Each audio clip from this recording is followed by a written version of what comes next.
https://www.twitch.tv/vtuber Kyonkochan. Multi-streaming with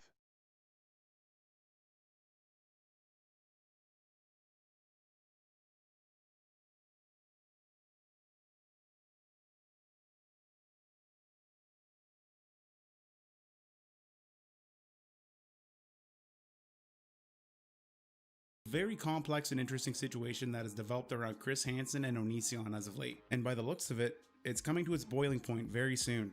You may have heard that Onision, aka Gregory Jackson, aka James Jackson, put together a little legal complaint on his own, didn't use any lawyers, and marched it off to the local courthouse near his home in Washington State. He filed it. He apparently claims that another YouTube streamer, Repsion, and I have been mean to him. He wants a personal protection order. Good luck with that. My lawyers, including Mike Moores, have looked at it and they're unconcerned. This subject has become one of the most emotionally charged topics I've seen online in a long time, and there's tons of confusion, assumptions, and misconceptions flying around. Today we're going to be talking about the last 5 months of Chris Hansen's emergence on YouTube, from his time in the IRL community all the way to his feud with Onision, and every controversy in between. We're going to take a deep look into what has led us to this point, and try to clear up some of the confusion that's developed along the way, so people generally have a better understanding of what to expect. We have a lot to unpack here, so grab your popcorn because we're in for the long haul tonight. Hansen has without a doubt been one busy beaver over the last few months. So in the last video in which I covered Hansen, we talked about the history and legacy of To Catch a Predator, the controversy the show faced along the way, Chris's own struggles, and his resurgence on the internet over the last couple years. One of the main issues I brought up was in regards to how Chris and Vince dealt with the criticism from the TCAP and YouTube community. There was a series of events that led to the TCAP or To Catch a Predator community feuding online with Hansen. Long story short, after a series of letdowns like content paywalls and broken promises, the community started to sour and question Chris and Vince, and present them with very valid criticism and concerns regarding a number of topics ranging from undelivered merchandise and Kickstarter perks, ludicrous website subscriptions, and undelivered content. It all snowballed from there, and it all came to a climax last summer when Chris was re-uploading videos from another channel. The two of them had a personal disagreement, which resulted in both parties filing false DMC takedowns on each other's videos. Yap Yap struck one of Chris's videos he had re-uploaded from her channel. Chris in return struck down her whole channel. The bad situation turned worse when Vince and Chris started striking hundreds of TCAP videos from any channel they could. Chris and Vince then proceeded to dox Yap Yap on Reddit and strike down multiple channels to cover up this week-long charade. Things weren't looking very good, but they were salvageable, and after public pressure, Vince and Chris removed the strikes, and all parties eventually went their separate ways. Chris admitted it was a bad move to false strike channels, he said he wasn't going to do it again, and everyone was generally satisfied for the most part. Hansen even seemed to learn and improve from this. He took a break, came back rejuvenated with a new and improved appropriate format, a mixture of video podcasting and live streaming interviews. At first it was hit or miss with the quality. Some were borderline unwatchable, but Chris and Vince did start to slowly improve. It was actually refreshing and nice seeing Hansen get back into the game. The format they devised was simple but effective. Chris and Vince would form a show on a topic suggested by the viewers. They would spend a large segment of the show taking and answering questions from the chat. I actually enjoyed Chris's video he did on Lisa Lam. It was definitely interesting, but there wasn't a lot of draw. That would quickly change though. In late August of last year, Hansen would get his first big story involving another YouTuber, Only Use Me Blade. Blade is a prominent member of the IRL community on YouTube. Last summer, Blade and a few other live streamers banded together and bought an RV to stream from. The idea was to get an RV, get an interesting cast of streamers, and travel from city to city while live streaming the whole trip. The trip itself was full of drunken hilarity, piss-stained pants, and truckloads of controversy. Along the way, the RV picked up a smaller streamer named Gucci's, and that's when things really took a dark turn.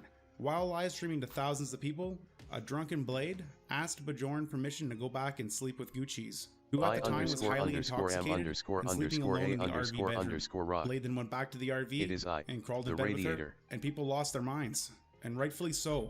It looked very bad from the clips. I believe Mr. Mediker even covered it in a stream right after it happened. Okay, that right there is some shady shit.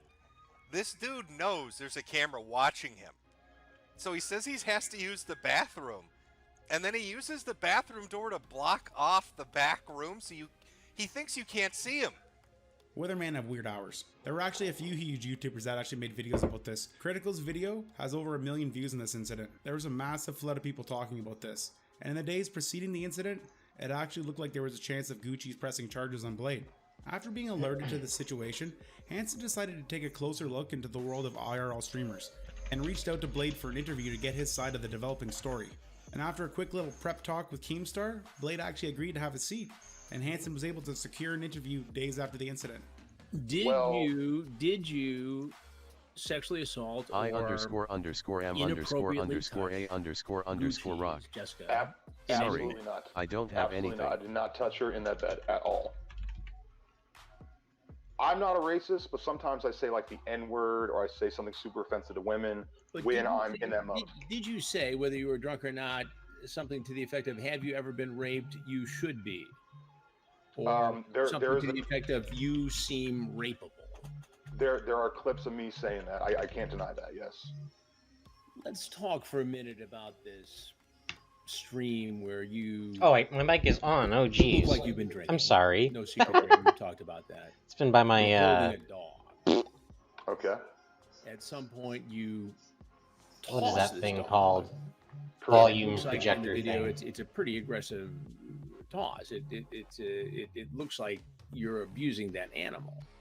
Well, Yes. why would you do that to an innocent dog? And again, I'll preface this by saying I'm a dog lover. I understand roughhousing with an animal, but this was more than that based upon my viewing of the video a number of times. You threw this dog across the room, and obviously when you do that to a dog, you're going to ignite a storm of backlash there. I mean, for good reason. It's animal abuse. I have absolutely zero excuse for that.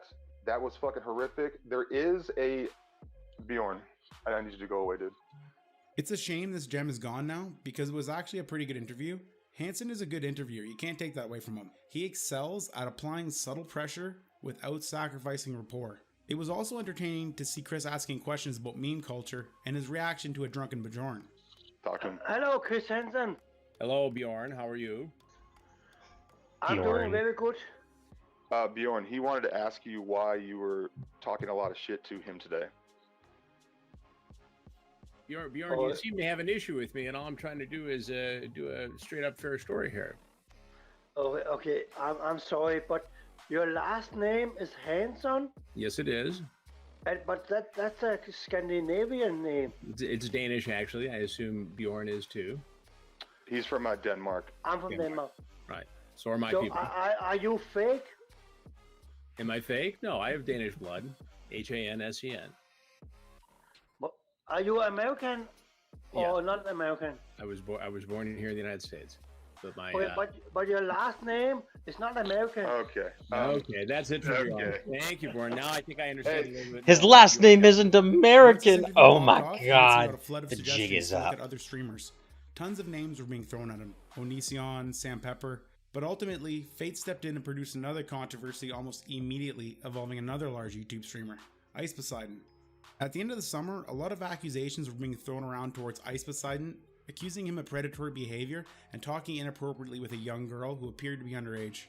All of this came to people's attention when Ice accidentally showed his Discord chat logs with a person named Strawberry Vision by accident on livestream.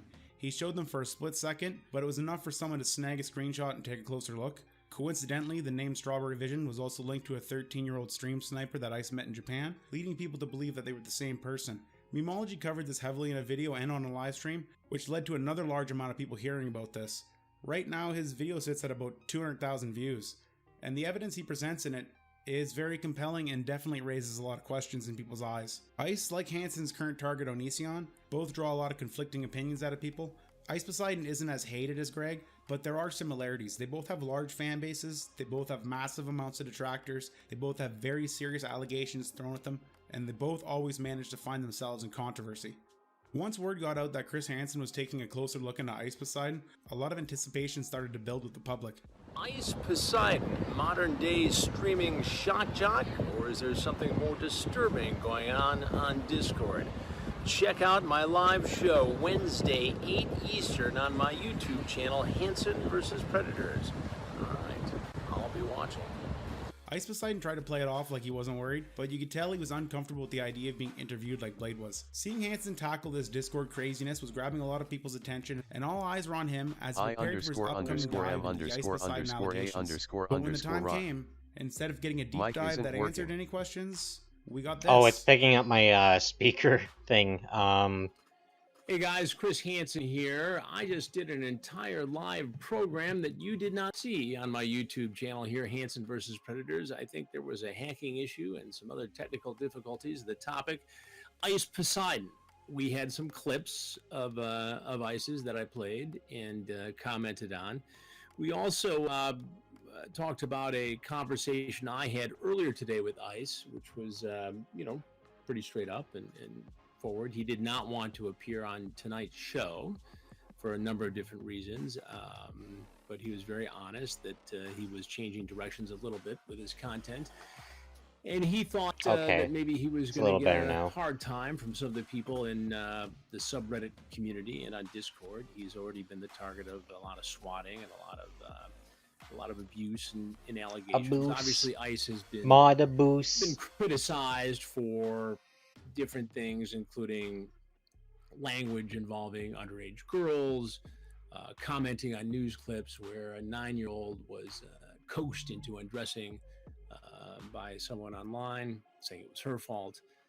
There's a video floating around of him allegedly, dancing around with a 14-year-old girl, a girl who says she's 14, and talk of young girls in general, and 12 is the new 18. So all of that being said, the question is, does he just do this for shock value and subscribers and viewers?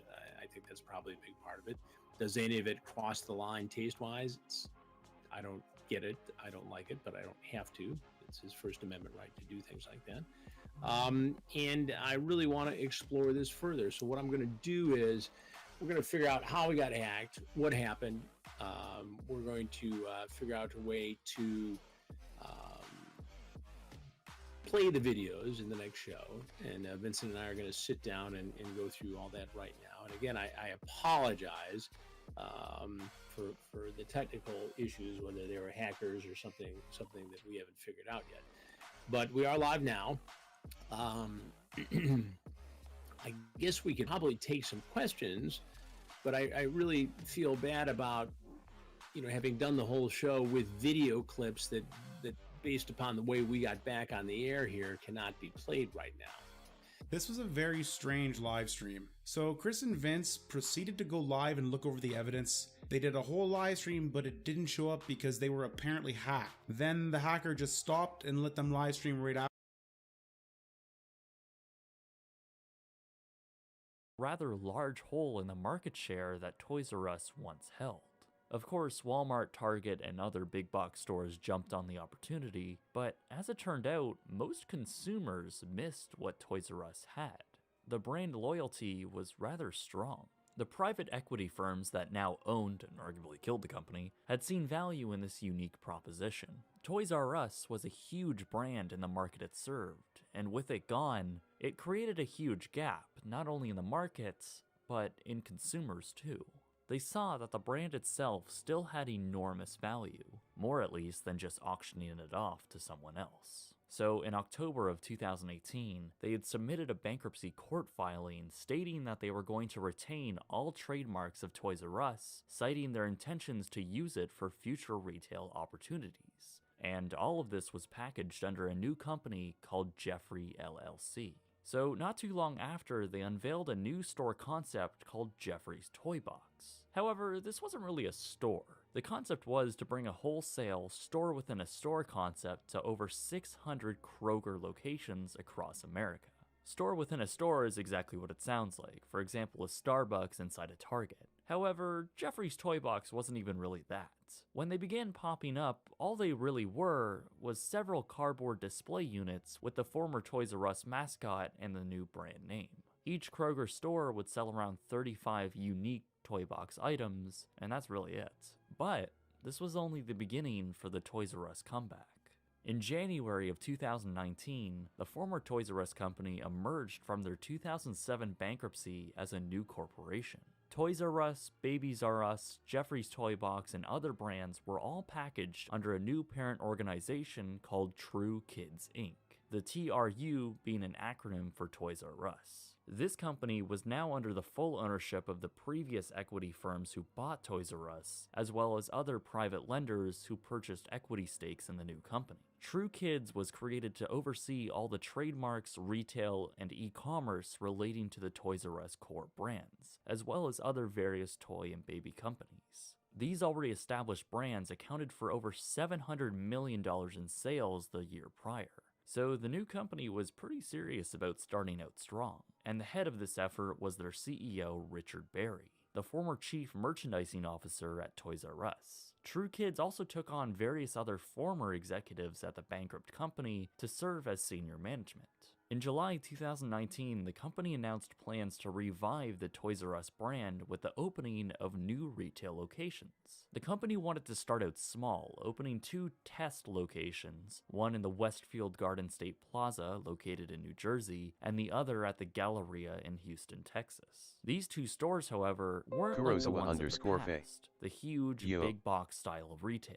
Now, the concept here was to create a relatively small experience. Hey, how's it going? Kids Thanks for showing up. Actually play with selected toys instead of having a huge catalog of them. They were also going to incorporate technology and modern design into the format, partnering with B8TA, a relatively new retail company specializing in this new experience retail format. Both of these stores are interestingly going in malls as well, and are only around 6,500 Glad square to be feet here. each. So for the first time in a while, on November 30th, 2019, Toys R Us had opened a brand new store in the United States. The New Jersey location was the first, but was soon followed by the Texas one just in time for the holidays. Both stores were able to rehire former Toys R Us employees, and both opened up a modern and freshly branded location. Inside, the store prominently featured a select number of huge toy brands to showcase, including Nintendo, Lego, and Hasbro. They are all essentially leasing space inside the Toys R Us store to showcase their own new products. And the concept was met with big fanfare when it first opened, and kids definitely seemed to enjoy the hands-on format of the store. We're providing retail as a service. We are partners to our brand manufacturers, and we're bringing to life their brands. Customers are really enjoying the curation of product that we have. They're enjoying the reviews, the videos that we have, and really seeing us in a different light as the expert in the category. We're going to have up to 10 stores next year. We're looking at real estate right now. We're super excited to be here in New Jersey at the Garden State Plaza. We're in the Houston Galleria, which is a 30 million visitor mall. And we're going to be looking at locations just like those, but in major cities around the country. That's our strategy. In addition to new retail locations, True Kids also partnered with Target for the online division of their company. Yes, the very retail giant that helped put them out of business is now teaming up with them to relaunch the Toys R Us website. Calling it their own online store, though, is a bit of a stretch. True Kids signed a deal with Target to utilize their inventory, their distribution, and their brand to sell from their website. ToysRUs.com merely acts as a web portal to direct customers to Target.com. If you find a product on ToysRUs.com, you'll just be directed to Targets to buy, pick up, or ship. So that brings us to today. True Kids have plans to expand their stores. The first 2 Toys R Us locations were supposed to be just the beginning of a much broader plan to bring back Toys R Us stores across America into high-traffic mall settings. True Kids obviously are pivoting to the modern trend of retail, creating stores that aren't meant just to sell products, but to deliver an experience, giving a reason for someone to visit rather than just buying online. However, Whoops, just pretend you didn't see something that. unexpected happened to retail in early 2020. I'm not sure if you've heard of it, but there's a worldwide pandemic. This had forced the closure of most physical retail across the globe, and the lasting ramifications and the economic strain this puts on everything is just too complex and too early for me to even get into right now. However, I can infer that the expansion plans True Kids had prior to the pandemic have been somewhat altered, delayed, or potentially even canceled. The effect this has on them might not even be that bad though, as their distribution is through Target. On the flip side, their new stores are heavily reliant on touching and close interactions, which don't exactly go well with stopping disease transmission. Regardless, they are a private company, so it'll be hard to get an actual sense of the true financial impact this has on them. Really though, it is sort of interesting how Toys R Us has come back against all odds. When you look back at other major retail bankruptcies I've covered in the past, like Circuit City, Montgomery Ward, or Radio Shack, they all did something with their brand, but it hasn't really made an impact. I was even supposed to have an interview with the new CEO of Circuit City back in like 2016, but obviously that never happened. It was supposed to be their big comeback, but now their website just sells generic tech products, and I have no idea why anyone would ever visit it. Toys R Us, on the other hand, has been revived in a big way, opening stores, modernizing the brand, and partnering with other huge companies. Plus, the Toys R Us name is still proudly displayed. Like, that's kind of the problem in original big general, box really, with all format stores across anymore, not Asia just and like in Canada. So Toys who R knows Us, where but true kids might stores bring their in once iconic general, brand, especially with but I the think it's clear COVID-19 now right that now. Toys R Us Like, might everything's gonna have to actually be evolve here to kind of stay. serve people closer to home, probably. Thanks because, for watching this 2020 update of Toys R Us. I mean, at least never thought for the after near making future, my it's hard to video go to that I stores would right ever now, see right? the company exit from the bankruptcy after they had liquidated everything. Please go check out the trailer of Closed for Storm and head over to the website as well. It has been an enormous and financially straining project on me, so any support would be greatly appreciated. No financial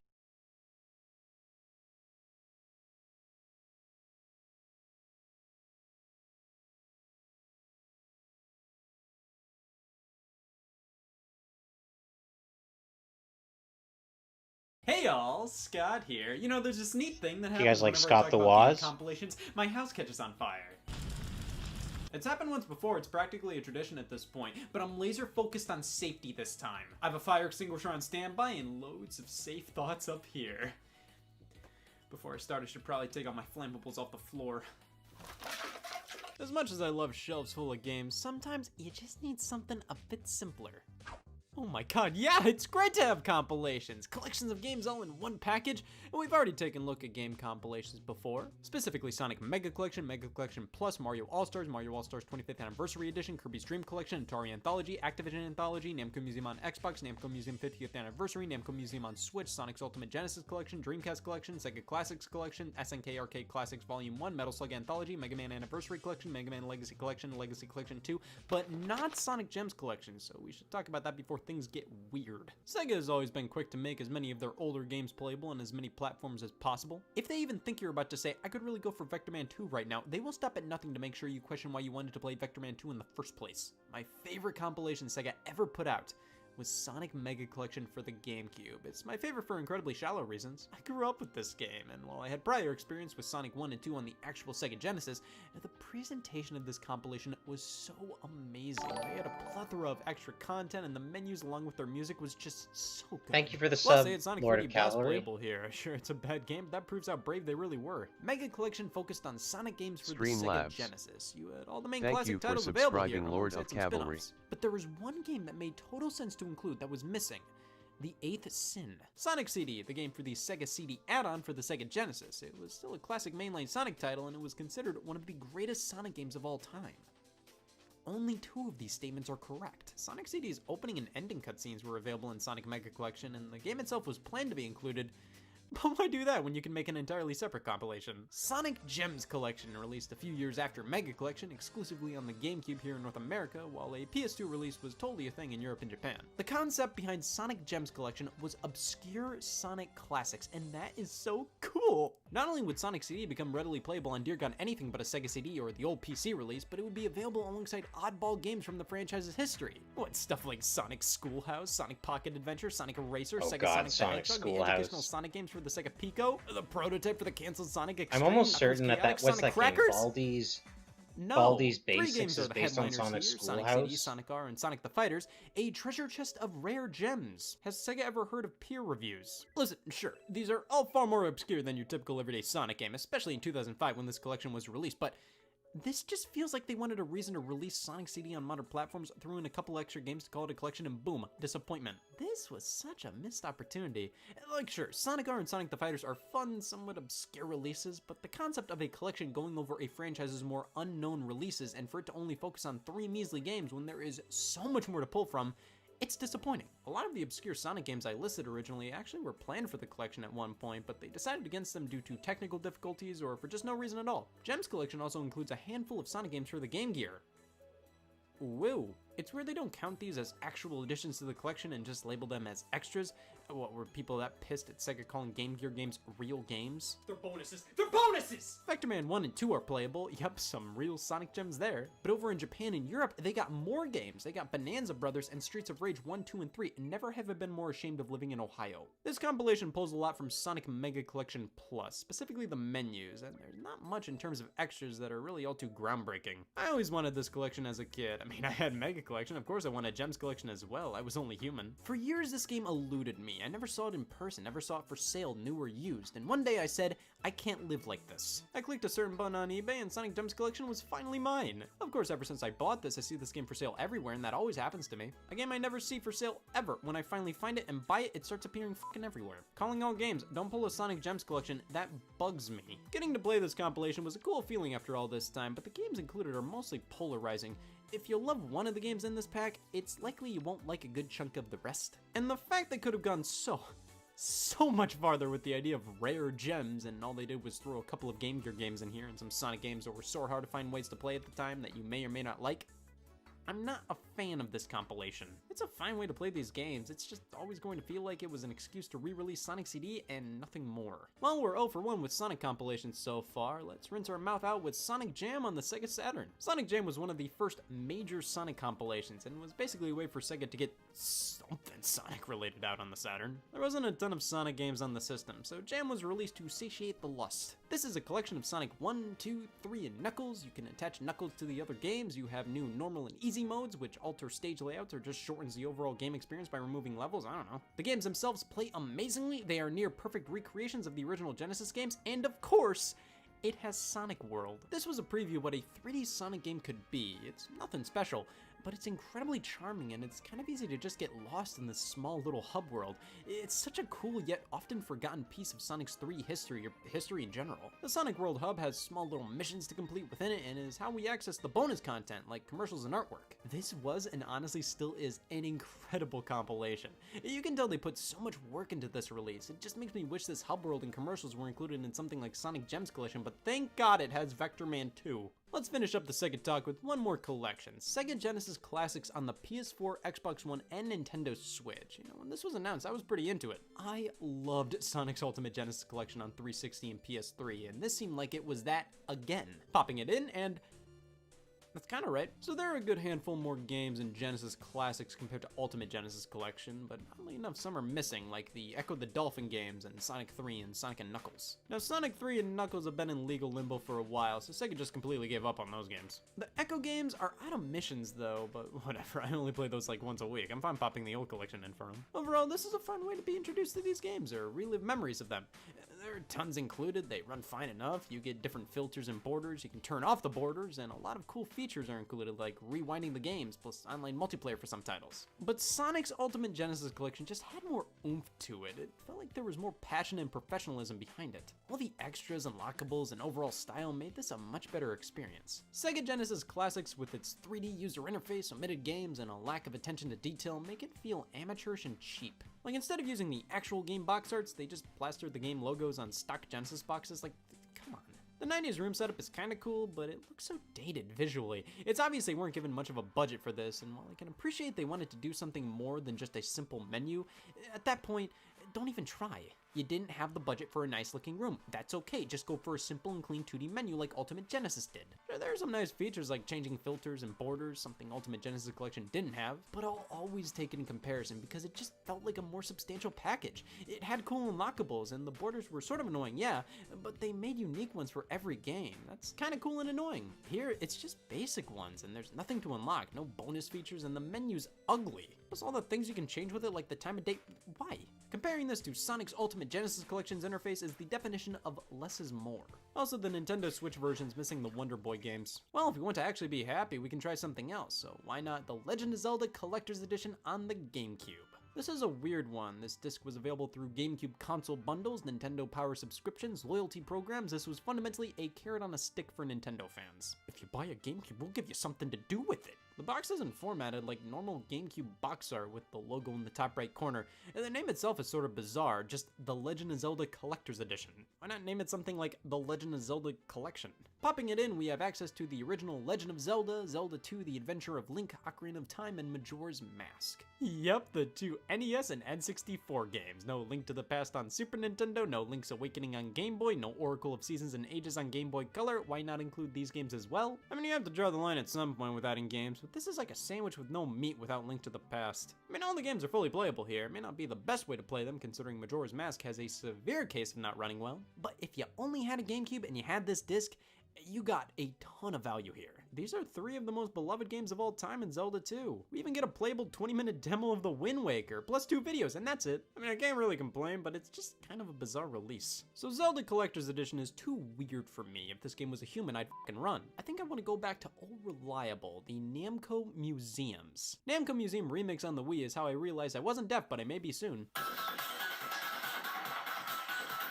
This game's volume is intensely high. I mean, it makes sense. They really want you to hear as many little details in these games as you can. Only 9 games are here, and the selection is really lackluster and strange. No Pac-Man, Galaga, Miss Pac-Man, Rally X, nothing like that, but thank for Pac-and-Pal. I mean, I like Pac-Mania and Dig Dug. Gapless is the criminally underlooked sequel to Galaga, and it's amazing. Xevious and Mappy are solid, but a Namco Museum feels really incomplete without Galaga and Pac-Man.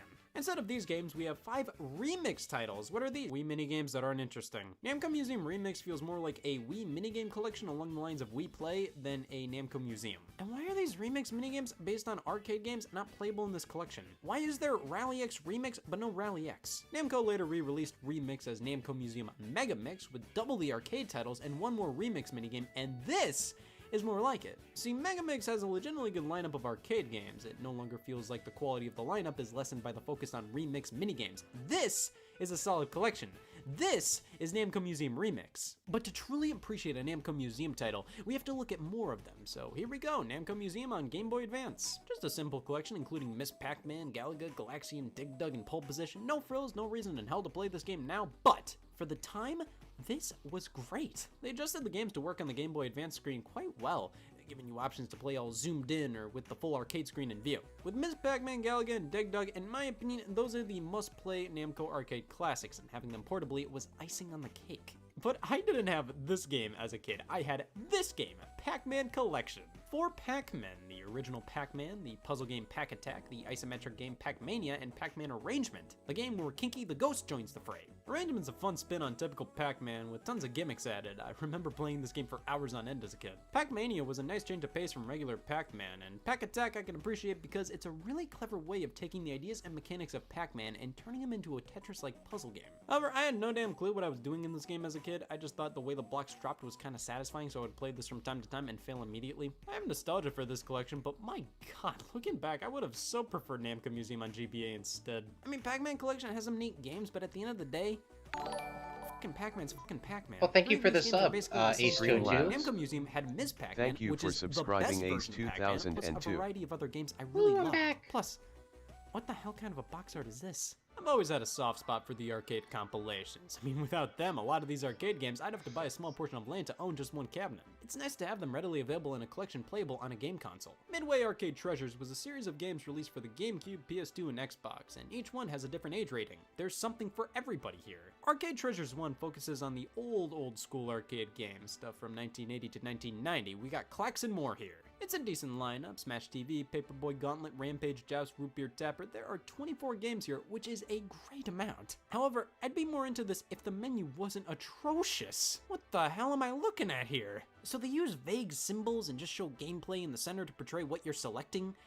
Why not use text? What if I don't know what this gameplay is representing? All this screams early 2000s. The formatting on the menus and extras isn't that great, but hey, they tried. I never made a Midway Arcade Treasures game, so I'm not one to talk. At least they got another whack at this with Midway Arcade Treasures 2. Would you believe a game with a cover like this is rated M? That's because this compilation focuses on later arcade games when intestines were really in. Stuff like Mortal Kombat 2 and 3 and Narc. Okay, this already makes sense. This menu. Oh my god, this menu is so much better. Plus, the extras get a huge upgrade. In Arcade Treasures 1, they were hell-bent on using Comic Sans and defining the word format. Oh man, let's check out interviews for Root Beer Tapper. Oh, well, Arcade Treasures 3 focuses on racing titles, which means it definitely lacks a lot of the variety we had in 1 and 2. Though we do have a lot more modern stuff. It's pretty cool to have Hydro Thunder and San Francisco Rush here. Though my standards of cool may be lower because I've been staring at compilations of mostly games like this. Well, let's see what extra features this collection has. Well, outside of this collection having one extra and it being a trailer for this is a decent collection. All of these are pretty good, though I think 2 is the most well-rounded. It has the best bonus material and the games are great. But weirdly enough, this is a re-release of Midway Arcade Treasures 1. It originally looked like this, but after 2 came out, they reprinted the cover to look more in line with later releases, renaming it as Midway Arcade Treasures 1. I always find it weird when the first installment of something has the number 1 in it, like they know another one's gonna happen. I'm in hell. Capcom Classics Collection Volume 1, a collection of random Capcom arcade games. Street Fighter 2, Final Fight, Ghosts and Goblins. It's fine. It didn't necessarily blow me away, but it's not bad. I think I just prefer a lot of Capcom's home console stuff. Their arcade games I'm not as attached to, so I'd rather talk about something I have stronger feelings towards, like Data East Arcade Classics on the Wii. Yeah, I like this game solely because it is $60 used. I paid that, and what did I get? Side Pocket? The best game in this collection by far is the arcade version of Burger Time. Other than that, I mean, what? Bad Dudes? Caveman Ninja? Oh, Bad Dudes. Dudes. Are you a bad enough dude? But I used quotation marks on well-known. It's a decently put together collection, but Data East is just not the neatest video game company in my opinion. They're one of the first to license their games out to damn near anybody. That's why you see their games on those cheap mini consoles and whatnot. And all those cheap mini consoles really advertise the hell out of the fact they got the Data East to put their games on them. Nobody gives a shit about Data East games, I'm sorry. At least Taito has more of a recognizable legacy with Space Invaders and Bubble Bobble. Taito Legends focuses on just that and then some. See, this compilation has some classic games and fun presentation. Data East Arcade Classics was kind of the bare minimum. Sure, they had artwork as bonuses, but the way they presented it was just kind of boring. Taito Legends makes history fun! 3D models of the arcade machines, full video interviews with developers, essays on Taito, artwork, they have it all. Including Space Invaders Part 2. The first game was such a success, let's see how they up the ante. This is a great collection, lots of variety and just gaming history goodness. It's well organized and put together. Taito Legends is what I want out of an arcade game compilation. There is a second edition release later and I don't have that, but again, I never trust a game compilation that already knows it'll get a sequel. Taito Legends is the gold standard. They waited and made another one when they found it necessary. But what if a sequel comes out the same day as the first volume? This is stupid. Mega Man X Legacy Collection and Legacy Collection 2 both released simultaneously on July 24th, 2018. Legacy Collection 1 focused on Mega Man X 1, 2, 3, and 4, while Legacy Collection 2 focused on 5, 6, 7, and 8. You know, these are both great collections. Sure, Legacy Collection 2 is obviously the stinkier one of the bunch, but both are well laid out. Great filter and border options, museum features with videos, a brand new mode where you fight 2 bosses at once, great stuff. But let's talk about the fact that these are 2 separate games. Was this just so there would be parity between the classic Mega Man Legacy Collection games and the X Legacy Collection games? I mean, the classics got 2 volumes, X surely has 2 as well. Was it because they didn't want to put everything in one package for a higher price and instead just made them available separately for $20 so then more people wouldn't have to think about buying at the very least one of them? Was it so then they could just copy and paste most of the museum extras from one collection over to the other so you just end up asking, why did I buy both?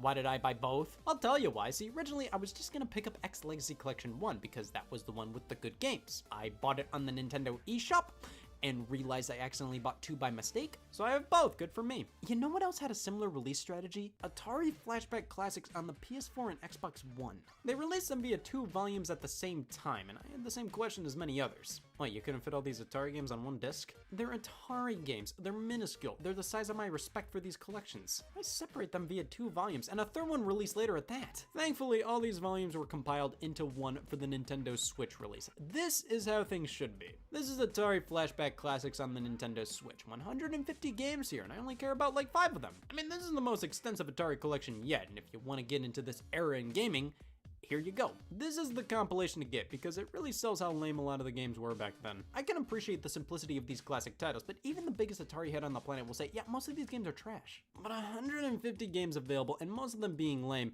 that's honestly a pretty spot on portrayal of Atari. Even games I love like Breakout, that game only works well with the original paddle controller. For some reason, they never put effort into tweaking the controls to be fluid with a standard thumbstick. It's always too sensitive or not sensitive enough. There's not a ton more available to play around with here than just a bunch of Atari games. I'd say this is worth the money in terms of quantity of games alone, but I think Atari Anthology was the better compilation. I don't know of any games Atari Anthology didn't have that this one added that makes a big difference. Plus the bonuses, Atari Anthology had way cooler ones. Flashback Classics just has the manuals and some achievements. Might as well try out some other Atari collections I happen to have. I've owned these for quite a while but never played them. Retro Atari and the Atari Greatest Hits collections for the Nintendo DS. Retro Atari is all about taking these old school games and making them cool again. Hopefully. This game's more focused on recreating these classic games with touch controls in mind. And I have to say, Pong and Breakout work far better with a touchscreen than a standard controller. Now, Asteroids and Tempest are a nightmare with a stylus, what are you gonna do? Atari Greatest Hits is more of a standard collection with a pretty meaty selection. Just a bunch of Atari games, but they actually give us a ton of options to play around with. All the standard Atari 2600 switches and new controls for the arcade games. Plus there's a trivia game and even a recreation of Army Battle Zone, a simulator Atari created for the military to train with. In Volume 2, we have video interviews and a whole Atari 400 computer emulator that is so neat. Sure, video files aren't the greatest on the DS, but back then I would have geeked out over this. It was so cool when DS games played video. I love how they give you the option to use the stylus for some of these games, as it just works so well. And there's something oddly endearing about playing these games on a DS screen. I really like these releases. As a big fan, I should go to their website, atari.com/1. Well, let's keep the good times rolling with Intellivision Lives on the Xbox. I mean, Intellivision was one of the biggest competitors of the Atari 2600. Surely their compilation will be on par with something like the Atari Anthology. What the f am I doing? The Intellivision had a controller with a keypad, meaning half the time we have to bring it up on screen to use it, and half of these games are two-player only cool. They organize them oddly too. I have to jump around between different genres. There's some unreleased stuff and some extras, which is nice, but I hate to say it, I don't think I'm that into the Intellivision. I'm 22 and said what? But something I can really get behind is obviously Rare Replay on the Xbox One. Initially released as a $30 collection of 30 of Rare's titles. They're most known for the Donkey Kong Country games, Banjo-Kazooie, Perfect Dark, Conker's Bad Fur Day, Battletoads. They have had quite a history, and Rare Replay is all about celebrating that. Minus Donkey Kong. Yeah, obviously working with Nintendo and them being bought by Microsoft will do that to you, but this is one of the greatest values in all of gaming. Of course, not all of these games are winners. I mean, they go all the way back to the early 80s. But it brings so much variety this way. It includes NES games and Xbox 360 games. That's so cool. It's so fun to skim through these titles and watch all the interviews. I think this was the collection to popularize the rewind feature on retro games, which, don't tell the purists, is a nice little option. This is an excellent release, a perfect way to celebrate Rare's 30th anniversary, and a no-brainer for any Xbox One owner. In fact, it's really the only reason I am an Xbox One owner. This is my favorite game on the console. But we can't end on a high note. Remember when I said Sega Genesis Classics was the last Sega collection we'd look at today? Guess what I forgot? Sega Smash Pack on the Game Boy Advance. It includes Golden Axe, Okay. Sonic Spinball, Why? and Echo the Dolphin. No kidding? Not only is this a very odd group of friends at a house party, but imagine if those friends ran like shit on a Game Boy Advance. This is bad. Why only 3 games? And at that, why these 3 games? And at that, why do they run so poorly? Okay, I lied. We need to salvage this all. Donkey Kong Classics on the NES. It's Donkey Kong. I did it. I talked about game compilations without committing arson. I'm cured. I'm more than just my addiction. I will never cause another fire ever again. Time to celebrate. Rock. Rare Replay rocks.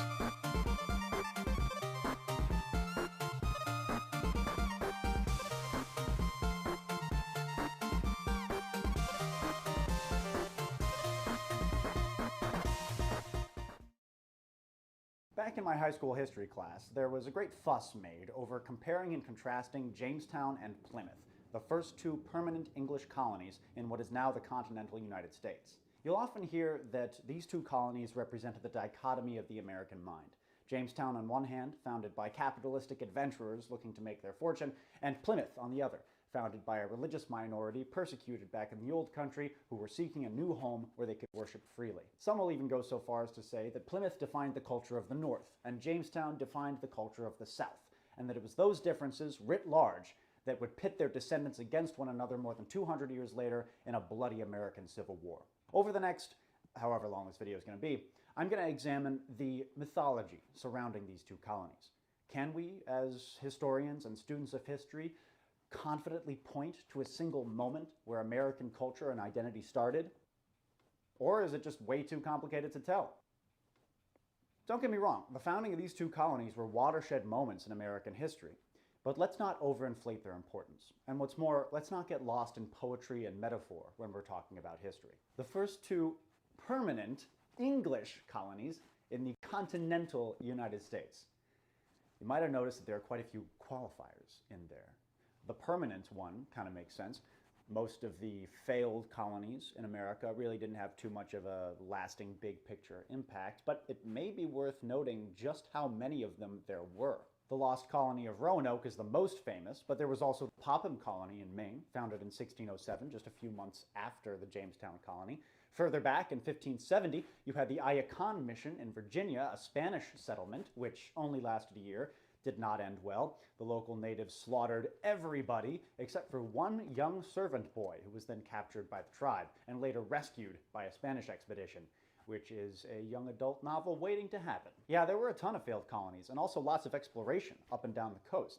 The Spanish and the Portuguese, they mapped that Hope you entire guys like eastern seaboard history. from Florida to Maine way back in the early Because we're watching 16th history. century. In New England, they made contact with the Wampanoag and the Narragansett. In Virginia, they made contact with the Powhatan Confederacy. Then there's this idea. You see it in movies sometimes. The most You egregious mispronounced that, though. example It's is Powhatan. from that, in my opinion, pretty mediocre Terrence Malick movie, The New World, where English ships would show up. Which at is Jamestown okay. and Like, a Plymouth, lot of and native all the languages are natives kind would of be hard to ashore going, pronounce. "What on Like, earth is that? I have a We hard are time so with in them. tune I with only know nature, some we of them cannot even because conceive I've of a wooden seen ship. them. How exotic! An unidentified sailing object. Like, I only know a little bit of little bit insulting Ojibwe, to Native but I could Americans. say, That like, portrayal is hello. I also can say, completely ahistorical. so Because the Algonquin of this the early is 17th how century, we're very familiar Algonquin with people Europeans. would say So hello. were They their say, grandparents, for bonjour. that matter.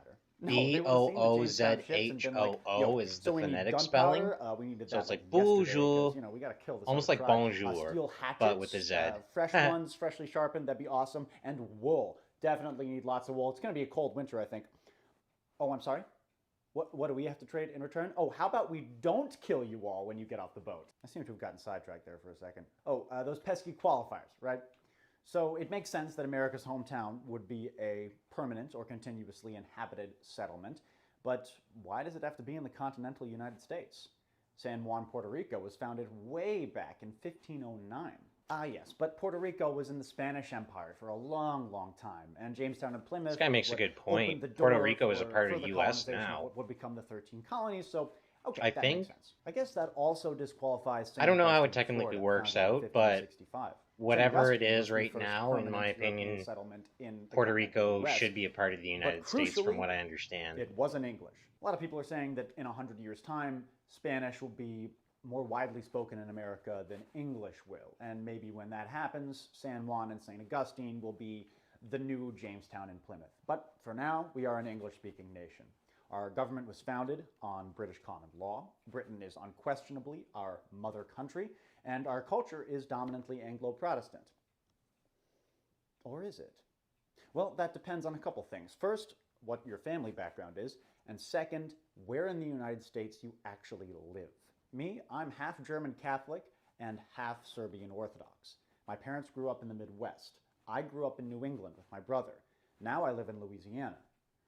Each of those regions, with very different cultures, rubbed off on me in some way and shaped my worldview and my personality. Culturally, I'm very American, but that's a vague term that basically means nothing. What even is American culture? Is it the freedom-loving individualism of the rural West? I like that he's actually trying to address, like, what is the root of American the culture. Odd hybrid of West African, French, Spanish, Anglo, and Celtic traditions that constitutes the South? Or is it the Nordic Stoicism of the Midwest? Maybe it's the odd pairing of raucous Irish Catholicism and dour Puritanism that defines New England. It's all of the above and more. So with all this diversity, why do we point to these oddly specific moments, the founding of Jamestown and Plymouth, and say, ah yes, that's where it all began? Probably for tourism, Furthermore, mostly. Why do we identify with these long-dead English colonists that we have basically nothing in common with? Well, as I've said before, human beings Because are that's how you storytelling build a animals. nation state. We like it when we can fit complex history into simple narrative structures. And nobody could oversimplify complicated history into comforting fairy tales quite like the Victorians of the 19th century. So true.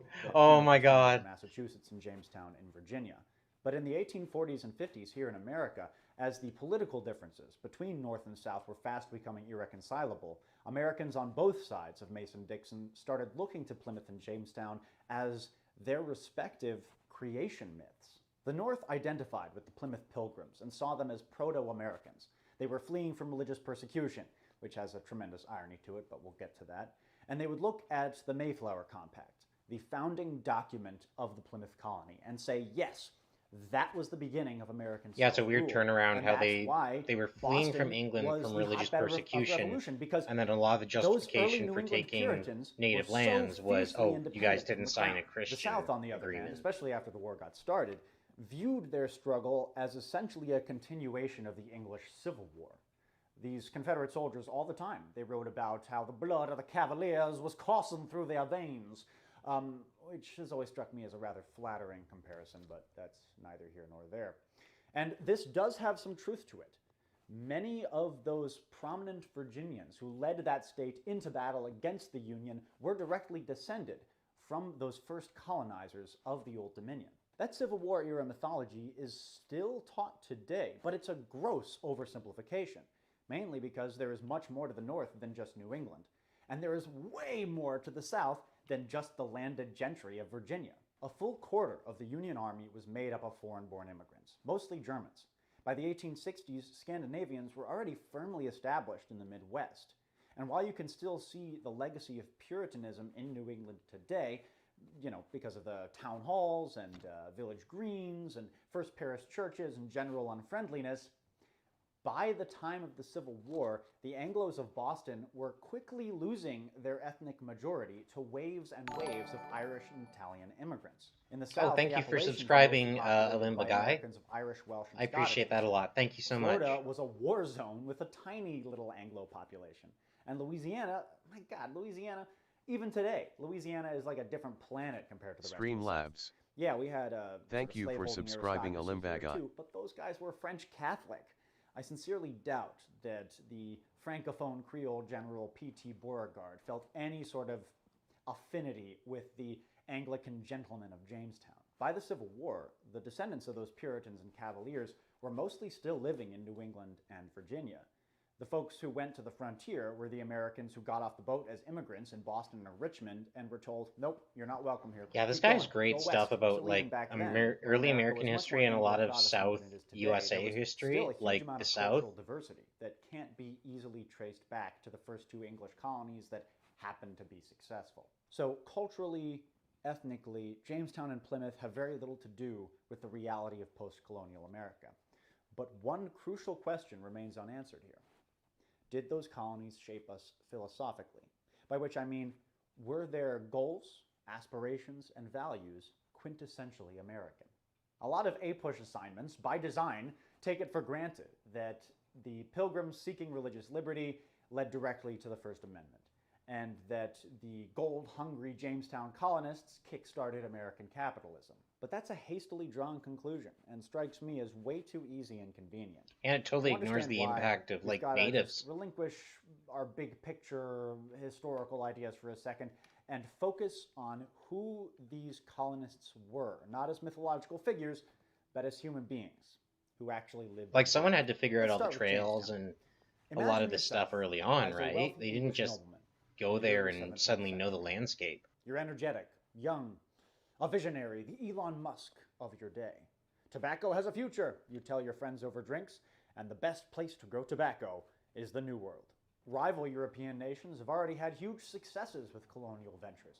It's been almost 100 years since Cortez smashed the Aztecs, and the Spanish Empire is fucking huge. Literally the most powerful nation the world has ever seen by far.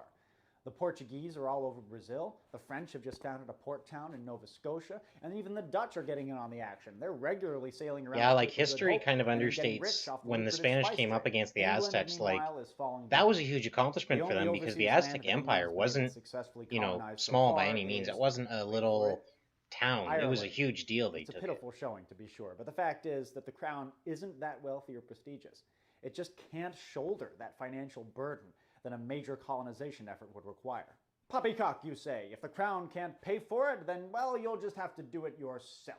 So you take a page out of Holland's book, and you found a private corporation with the help of like-minded noblemen. Corporations have a future, you tell your friends over drinks. So you and your buddies pay for the expedition, confident that you'll make your money back 100-fold, as well as swell the crown's coffers in the process, thereby currying royal favor. You've all heard the stories of the fabled cities of gold in the New World, and that whole area that you call Virginia, or the inland part of it at least, which is basically everywhere north of Florida, is still largely unexplored. There could be untold riches in that wilderness. So you hire a privateer named Captain Christopher Newport and 3 ships to transport you and your buddies to the Americas. You won't find gold. In fact, there's about an 80% chance that you will die of starvation and that your buddies will have to eat your flesh to survive. But hey, you'll have inadvertently started race-based American chattel slavery, so great job. The gentlemen colonists of Jamestown were not can-do proto-Americans. They were opportunistic but loyal Englishmen who were just as eager to curry favor with the king as they were to make their own personal fortunes.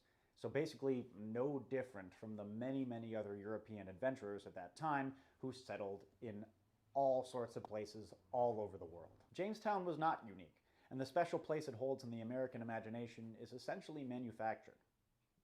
The only remarkable thing about it, except of course for all the lovely, lovely cannibalism, is that by some miracle, it happened to survive. Okay, so Plymouth. To get into the mind of a 17th century Puritan, I think we'll need to bring in a very special guest. Drum roll, please.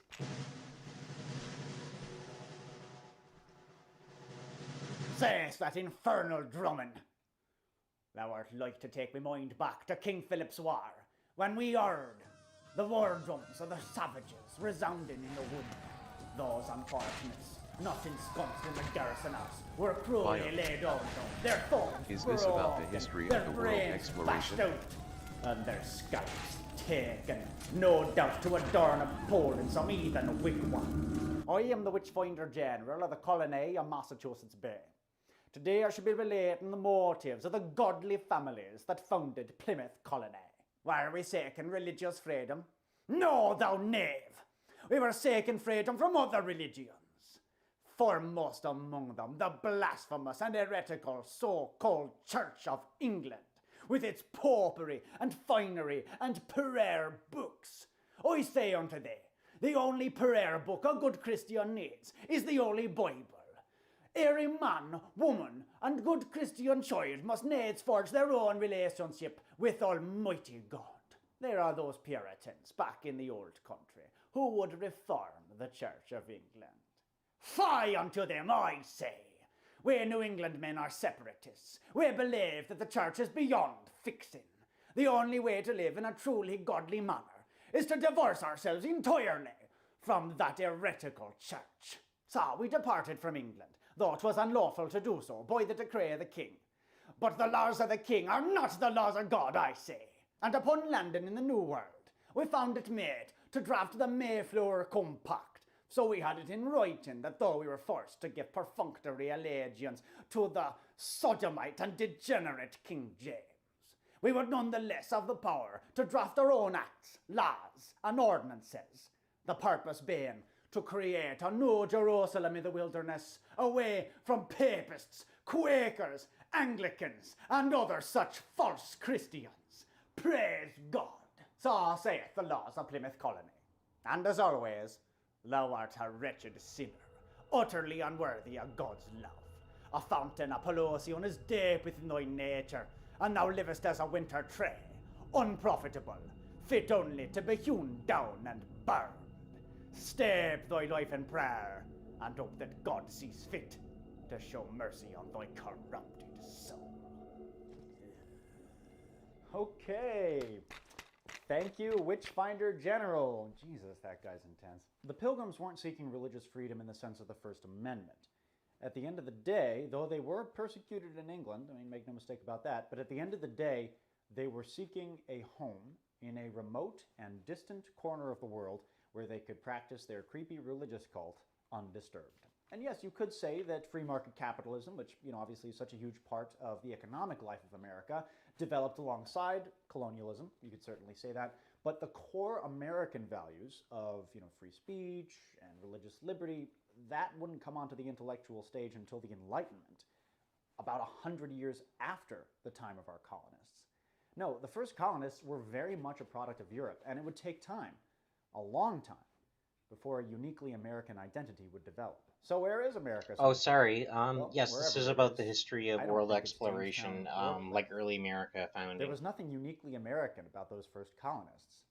And those freedom-loving qualities we project upon them are largely figments of our own patriotic imaginations. See you next time, folks.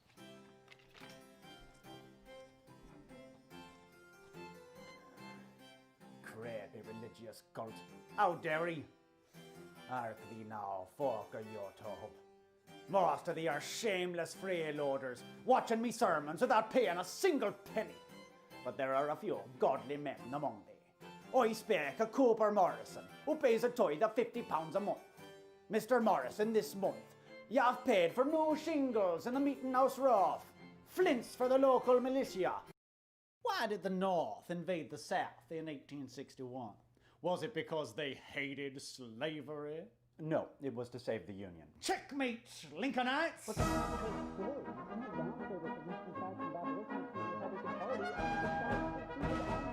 To arms in Dixie, that's a flag of Pixie, hurrah, hurrah! So leveled upon us by carpet-bagging types who seek to besmirch the reputation of our great It's about time we drive those Yankees north of the Potomac, if you know what I mean. Tonight, we examine the pettifoggery, hypocrisy, and tyranny of our northern brethren, the meddling Yankee. Oh, I'm sorry, did you say something just before? I simply could not hear you over the sweet sound of victory. Okay, let's not get ahead of ourselves here. Just because abolition wasn't a primary Northern war aim doesn't change the fact that the South unequivocally seceded to preserve slavery. South Carolina, for example. South Carolina sought succession from the Union first for reasons that are debated upon. Slavery. Debated upon? What was Lincoln's reaction? Violate constitutional law and did multiple acts of war against a state that by law should have been able to succession from the Union. In response to the actions of the president, which was tyrannical. Dude, South Carolina seceded before Lincoln was even inaugurated. Jefferson Davis was sworn in as president a full 6 days before Lincoln was. In any event, slavery was never at the forefront of the Union reason for fighting. Most Southern states and generals joined the CSA after Lincoln, without approval from Congress, raised an army of 75,000 to invade the South, which he did on April 15, 1861, right after the attack on Fort Sumter. And in so doing, he alienated the 4 states that were still holding out for a compromise in the spring of '61. The North was the only party calling for troops. As Virginia Governor Fletcher said, "You have chosen to inaugurate civil war." The Southern states never had any intention of invading the North. We didn't need to. Doesn't work that way though. The seceded states were up to for the 4 months before Fort Sumter? Like if you have a civil war, it comes down to both sides have to want to fight. So you can't say, "Oh well, one side invaded us and that's that," because to come to the point where you're fighting, there has to be more to it than that. I think. Yearning for freedom from Yankee tyranny. Well, not quite. January 4th, 1861. Anticipating Alabama's immediate secession, Alabama Governor ordered the state militia to seize federal property at Mount Vernon Arsenal, Fort Morgan, and Fort Gaines, effectively putting Mobile Bay in Confederate control. January 6th, a group of armed men barged into the federal arsenal at Apalachicola, Florida, and demanded the keys to the armory. January 10th, weeks before Louisiana's secession, state militia seized the U.S. arsenal at Baton Rouge on orders from the governor. The following day, they seized Forts Jackson and St. Philip, which guarded the mouth of the Mississippi. January 13th, armed Mississippians took forcible control of the unfinished federal fort on Ship Island in the Gulf. January 24th, Georgia militia seized the Augusta Arsenal. February 8th, Acting on orders from the governor, Arkansas militia volunteers seized the federal arsenal at Little Rock and escorted federal troops across state lines. March 6th, the Provisional Confederate Congress authorized President Davis to raise an army of 100,000 men for 12-month service. April 12th, South Carolina militia fired on Fort Sumter. April 15th, President Lincoln called for 75,000 volunteers for 3-month service to suppress the rebellion. Call me crazy, but all I see is Southern aggression. You yellow-bellied horse thief!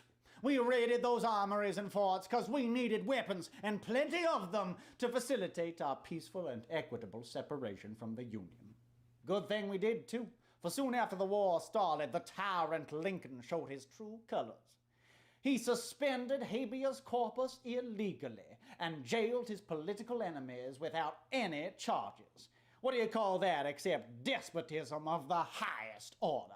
I call that pretty typical for a 19th century wartime government. Personally, I agree with you. Suspending habeas corpus during domestic emergencies is a very, very slippery slope, but it is constitutional. Article 1, Section 9 forbids the suspension of habeas corpus except in cases of invasion or rebellion. But in 1861, Supreme Court Chief Justice Roger Taney challenged Lincoln on that exact point, arguing that the legislature alone had that power, as the framers of the Constitution clearly implied, and not the president. That's true, but initially Lincoln only suspended habeas corpus along rail lines leading to Washington, D.C., and as he pointed out in his public response to Taney, he did it to make sure that those rail lines were kept intact. Without them, Congress wouldn't be able to physically get to D.C. to convene. And by the way, when he did suspend habeas corpus for the whole country in 1863, he did it with full congressional approval. Oh, that is just so typical of you bootlicking Yankees. You have no appreciation for personal freedom. I bet you'd vote for Palpatine. We Confederates, on the other hand... Voting for Palpatine. I knew it. About that. The restriction of civil liberties in the Confederate States was actually way worse than it ever was up north. The Confederate Congress also suspended habeas corpus. Twice. They passed the Alien Enemies Act, which allowed the government to arrest anyone who didn't declare themselves as a loyal citizen of the Confederacy. They passed the Sequestration Act, which allowed the government to seize private property. They forbade civilian travel, prohibited the sale of liquor, and most famously instituted an extremely unpopular Conscription Act, the first such draft in American history.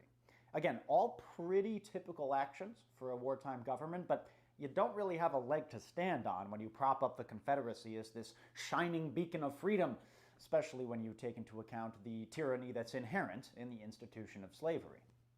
Slavery, slavery, slavery. Always you with the slavery. Well, you'll be just devastated to learn that your Lord and Savior Lincoln didn't give a damn about slavery and said so. And I quote, "My paramount object in this struggle is to save the Union. If I could save the Union by not freeing any slave, I would do it. And if I could save it by freeing all the slaves, I would do that. And if I could save it by freeing some and leaving others in bondage, I would also do that. What I do about slavery and the colored race, I do because I believe it helps to save the Union." Ah yes, the quote from the Greeley letter. Trouble is, you've taken it completely out of context. Lincoln wrote that as a public response to an editorial in the New York Tribune that criticized him for not taking more decisive action against slavery. It's worth noting that when Lincoln wrote that response, he actually had a draft of the Emancipation Proclamation already written and was just waiting for an opportunity to put it into effect. And of course he emphasized saving the Union. Most of the North was intensely racist during the Civil War, and as president, Lincoln had to placate both white supremacists and ardent abolitionists. That was Lincoln's constant struggle throughout his presidency. The purpose of that letter was to soften public opinion. Lincoln was emphasizing that he would put the immediate needs of the nation over his own personal preferences, and his preference was ending slavery for good. I notice you didn't include the concluding remarks that Lincoln made in that same letter. "I have here stated my purpose according to my view of official duty, and I intend no modification of my oft-expressed personal wish that all men everywhere could be free." Though Lincoln personally abhorred slavery, he initially refused to infringe on slaveholders' constitutionally guaranteed property rights. Ending slavery was not his top or most immediate priority during the war, but it was a priority. In 1862, he repeatedly reached out to the border states to try to get them to favor compensated emancipation. And lest we forget, it was Lincoln's staunch opposition to expansion of slavery of any kind into the territories that caused the secession crisis in the first place. So your master may not have been pro-slavery per se, but he was still a filthy racist. As he once said, I, as much as any other man, am in favor of having the superior position assigned to the white race. Yes, he said that in the fourth debate with Stephen Douglas on September 18, 1858. Remember, every 19th century politician had to contend with a voting base made up largely of white supremacists. Lincoln was trying to quell some potentially catastrophic rumors that he was in favor of amalgamation, or the mixing of the races. If it got out that he was in favor of equal rights, he wouldn't get elected to anything in America. But you have no real evidence confirming he believed anything different. You're right, but it's kind of ironic. You have to admit that you Confederates, who are normally so suspicious of Lincoln and of the federal government, are just willing to take the president's word on this. Wish you'd just shut up. It's like you just dredge up these quotes without taking even a little bit of time to research or comprehend their contexts. Both are clear examples of political grandstanding. Politicians lie. They exaggerate. They try to appeal to as many people as possible. Progressive politicians in particular lie about how committed they are to progressive ideas all the time. I believe that marriage is between a man and a woman. I do not support gay marriage, but I support a very strong version of civil unions. This ruling will strengthen all of our communities by offering to all loving same-sex couples the dignity of marriage across this great land. Just because Obama lied about the gays does not mean that Lincoln lied about the blacks. Fair enough. You know, many free staters wanted their territories to be whites-only havens. Oops, not supposed to talk about that. Yes, and speaking of Lincoln, throughout much of his political career, he was in favor of colonization, which would have entailed freeing American slaves and then sending them off to a colony in Africa. Which, yeah, yeesh. It was a proposed solution to the main argument against abolition at the time, which was that it would be impossible to integrate blacks into American society.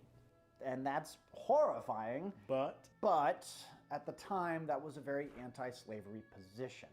Now, we can argue about whether to judge Lincoln by the standards of racism in the 19th century or the standards of racism today, but the fact that he consistently fought against slavery is beyond dispute. So what if he did?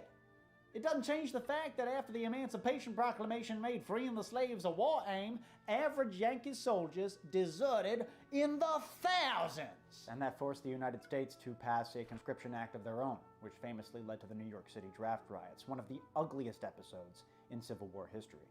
But focusing purely on the undeniable white supremacy of Northerners during the war diminishes the significance of the sizable minority of abolitionists in the North. Now, it's important to differentiate here between an anti-slavery position and an abolitionist one.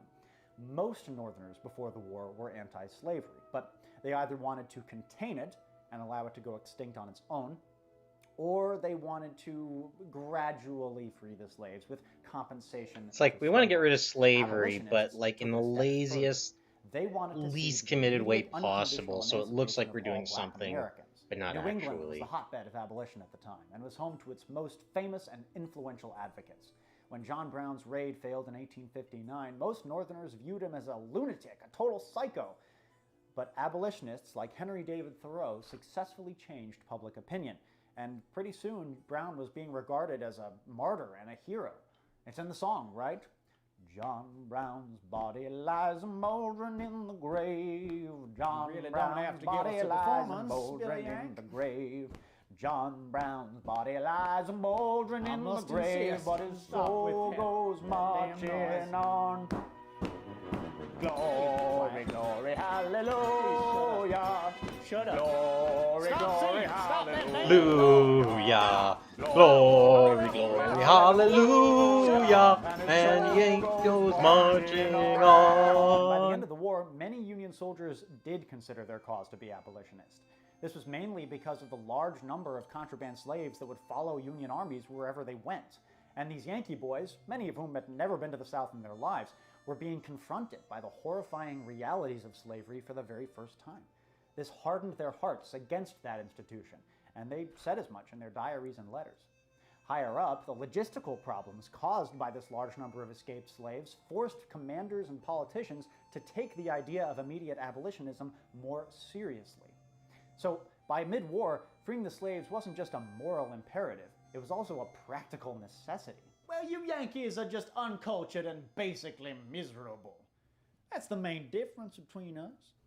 As our glorious President Jefferson Davis once said in a speech at the Mississippi State Capitol, "Our enemies are a traditionalist and a homeless race. From the time of Cromwell to the present moment, they have been disturbers of the peace of the world. Gathered together by Cromwell from the bogs and fens of the north of Ireland and of England, they commenced by disturbing the peace of their own country.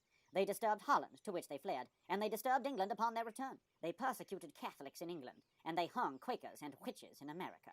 And clearly, the apple does not fall far from the tree. Oh, f***. Oh! Thou art an unlearned swine if thou dost truly believe that papists, Quakers, and witches ought to be shown mercy. But religious freedom is one of the founding principles. The devil's tongue wags in thy mouth. Those who love the Lord must needs separate themselves entirely from the professors of heathen faiths. You know, that's not a bad point. Mixed communities are a disaster. Usually it's just one community getting to the top anyway. Communities are better kept separate, or at least totally homogeneous. Oh, so that way they can preserve their race, identity, and culture.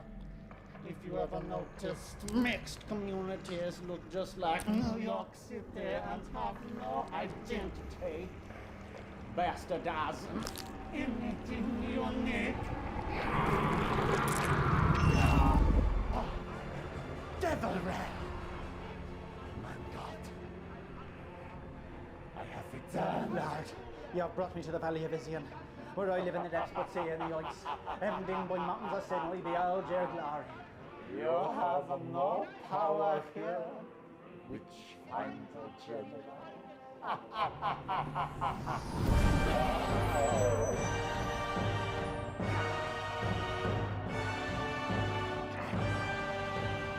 will draw thee out, Satan, as poison is drawn from a wand. If I go, Johnny Rip dies. Thou hast not killed me. Thou shalt not kill him. The south is mine.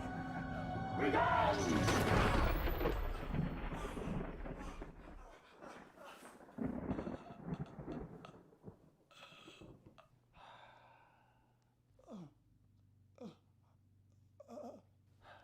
My work here is done.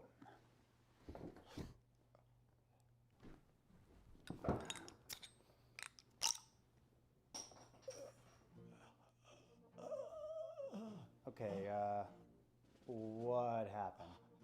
Hey man, are you okay? You fucking stupid to compare a Nazi to a Confederate. That's Yankee propaganda teaching you more lies. Good to have you back, buddy. Southerns treated African American maybe better in some cases. I know they were bad treated, but you think U.S. Grant treated them better them days. LMAO.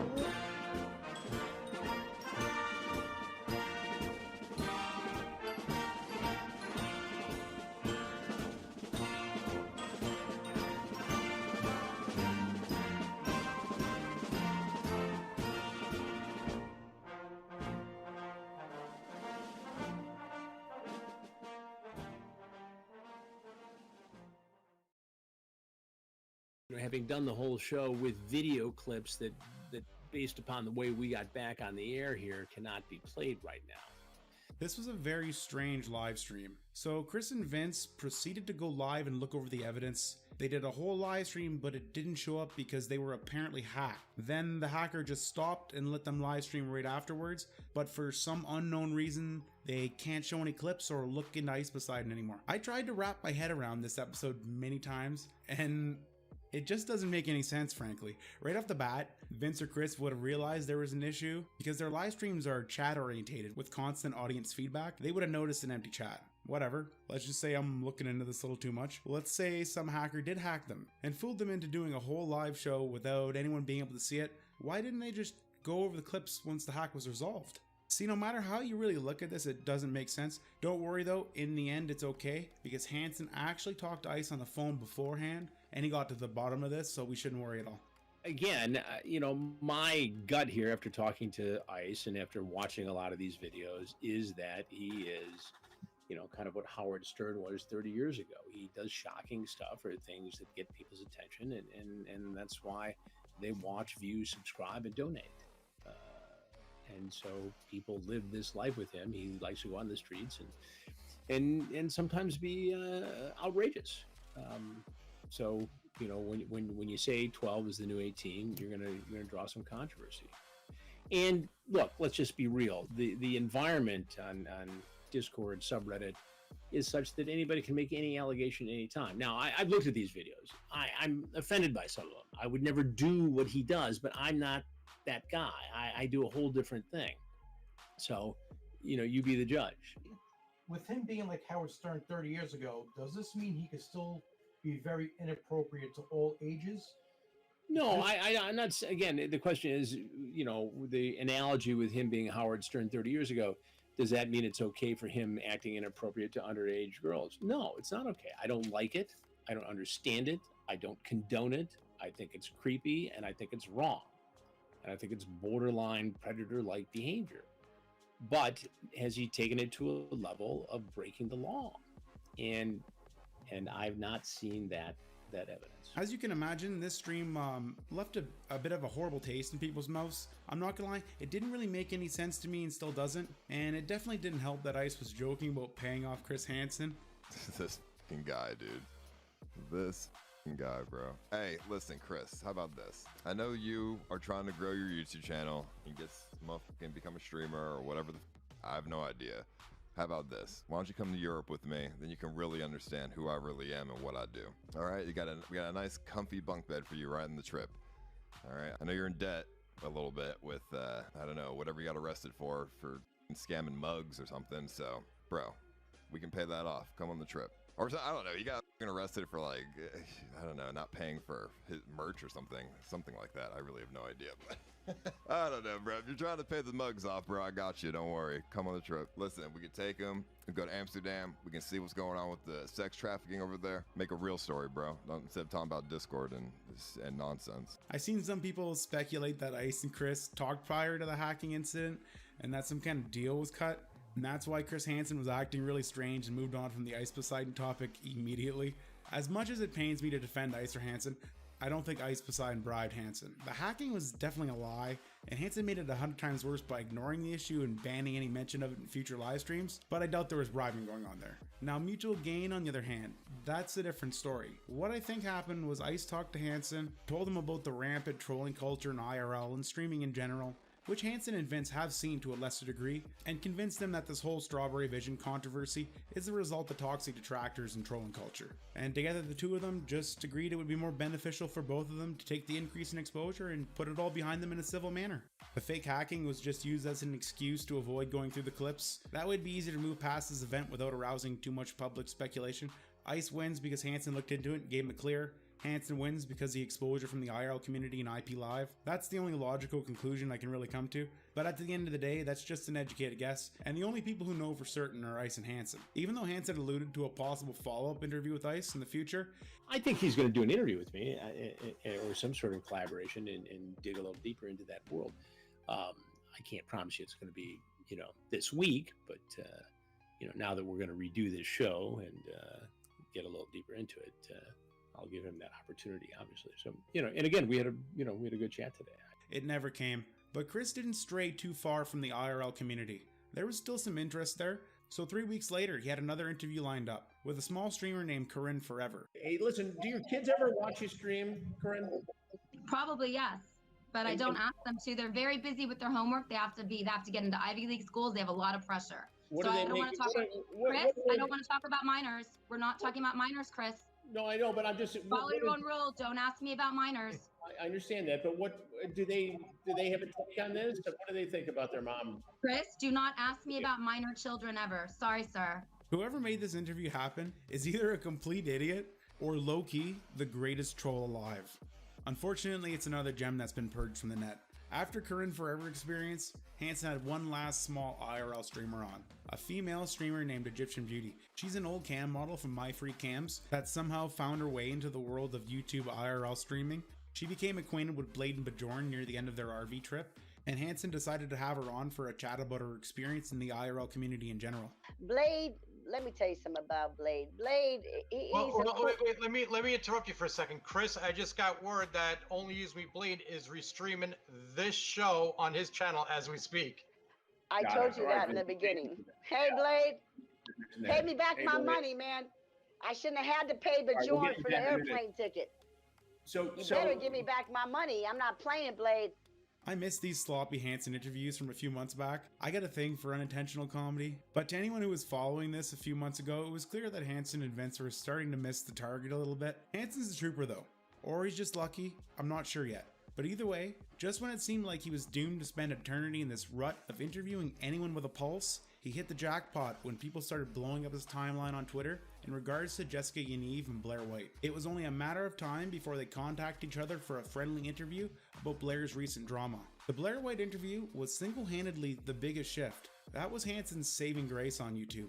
Before that Blair White interview, Chris's channel was starting to stagnate in growth, and a large percentage of his active viewer base was built from the TCAP and IRL communities, both of which were starting to lose interest and faith in Hansen. When the Blair White interview happened, it brought in a massive and radically different audience to the table. There was a whole side of the internet that had no idea Chris was even on YouTube, let alone his previous dealings.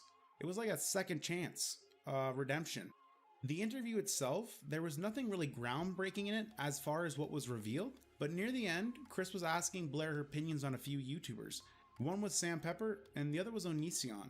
And Blair White had quite a bit to say about Greg. I mean, I think, honestly, if there's any channel that I would actually support and enjoy being banned, it is Onision. Let's keep it real. I think that if you're using your channel to prey on underage girls, that's a channel that probably should be banned. A lot of the people we're talking about here, you know, the Onisions and whatever, they do a lot of things that are awful, predatory, creepy, whatever, but they know how to skate the line and not explicitly break the law. So I think that's what we have to deal with him, is that he's a creep, but he's not a stupid creep. Hey, Blair, here's a question for you. Have you heard of this fellow Sam Pepper? Yeah, that was another YouTube rapist, right? Well, I don't know if there was actually a criminal rape prosecution there, but I get so many people asking about that, and I guess he's over in the UK. Is that right? I think so, yeah. All right, listen. Well, I got one more. Okay, go ahead, Vince. This is a pure opinion, Blair. Okay. Do you believe that Onision K will be deplatformed? I think if there's ever a conviction, then yes. If not, probably not. So there's got to be a conviction. I mean, we're out there, you know, dealing with issues every week that, you know, seem inane in some respects. Yet, you know, here's a couple doing this online, and you think it would take actual criminal charges before they'd be deplatformed on YouTube? I think so. I mean, just based on the past with the Austin Jones or whatever, that's what happened with him. So. Right. The entire interview was extremely well received by the new audience and built the foundation for the current situation now. Chris created a new channel, Have a Seat with Chris Hansen. He moved his interview with Blair White over there, and he started completely fresh. He followed up his Blair White interview with Repsion, and Repsion was able to give him a great idea of who Onision is. One of the things we got into last week, and we'll talk about all this YouTube craziness in a minute, but one of the things we got into last week with a guest named Blair White, who was tremendous and had some insight into a lot of areas of the streaming community, including a fellow we've been focusing on who goes by the name Onision, whose real name apparently is Greg Jackson, although he's got aliases. The allegations of grooming, inappropriate sexual behavior with minors are numerous. We invited him to be on the show last week. He said he would only appear if we paid him $350,000. And then he said, if we talk about him or if Blair White, last week's guest, references him in any way, he would sue our shoe. I presume that was misspelling of show, but he said shoe. So while I have some expensive shoes, none of them are worth it. Danny, what is the deal with Onision? How did he get on your radar, and why have you been dogging him so hard? And once again, this interview was extremely well received. If Blair White was the catalyst that started this fire, Dan was the fuel that kept it going. Because Repsion is one of the content creators on this platform that knows Greg very well. He's got a master's in Gregology. He's made countless videos over the years exposing different aspects of Onision's life, and is without a doubt one of the more prominent names in the anti-Onision movement, without being directly tied to it. And from his time covering Greg, he was able to point Hansen in the best direction. Well, I know of two victims, and they're probably people known to you who want to go ahead and pursue criminal charges, who are going to reach out to me and to Vincent as early as tomorrow, and have been fearful of raising these issues with law enforcement because of all the reasons that victims of sexual assault and predator behavior are. So we're going to listen closely and do what we can to help them. And if it's ethical and reasonable, we'll help facilitate that. And we want to hear their voice.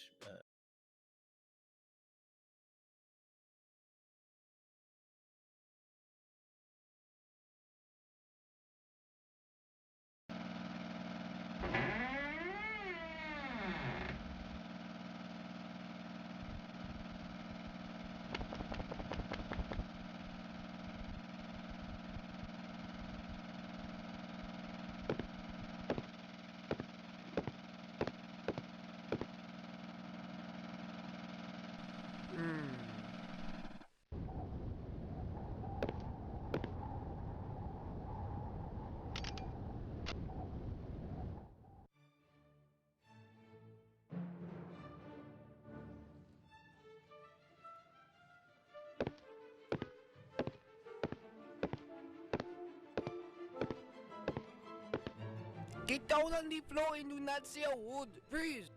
Hey, you're that guy on TV I saw. And follow me. I just woke up and everything's different. Well, what happened? I cannot tell you right now, but I will wait. Oh! Astra sent. Astro has arrived. Oh, these psychopaths. Hey, Astro. Oh, thank you. What happened? Oh, yes, the brick. Wait, what brick? You know nothing of the brick? Drowsy Space 754. Lazal has arrived. Fire! Hey, Lizal. There's the brook. More fire wing.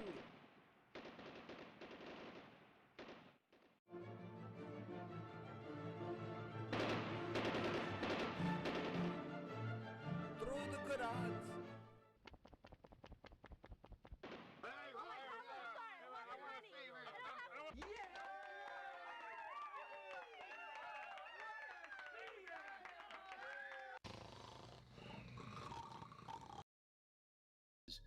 Of all the 911, what are you reporting? Hi.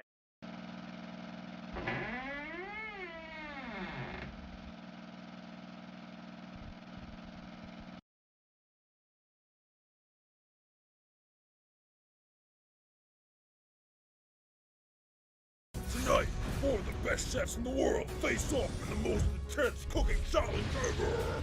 There will be drama. No! I can't believe just how inconsistent you are. He's gonna have to kick me out. There will be emotion. Rah! You got me twisted, man. Don't make me come over there. You don't even know. I'm just here to cook some food. Then wake up, you donut.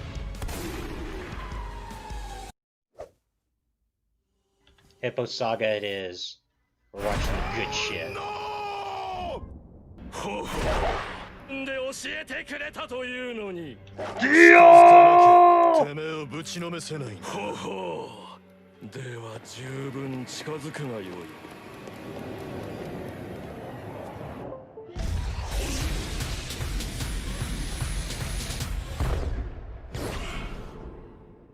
Kale not Kyle.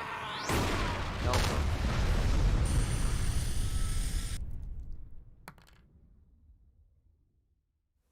Hey, I was wondering if you wanted to go on a date. Okay. So, who's the date with? How about we spend the day together? Just the two of us. Forever.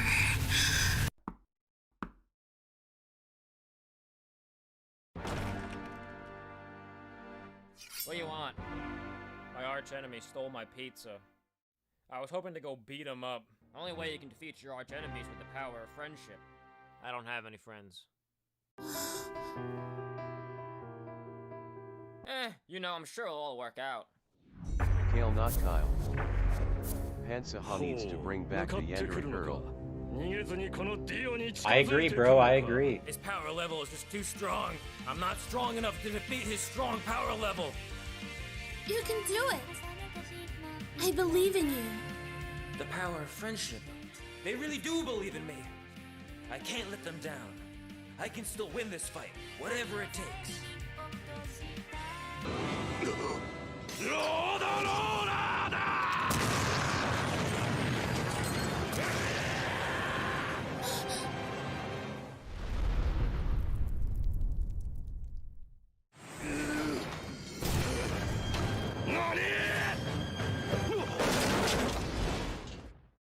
Hey, I got you a replacement pizza. I was wondering if you wanted to share it together with me, because I love you. I love Emilio's. They got better pizza.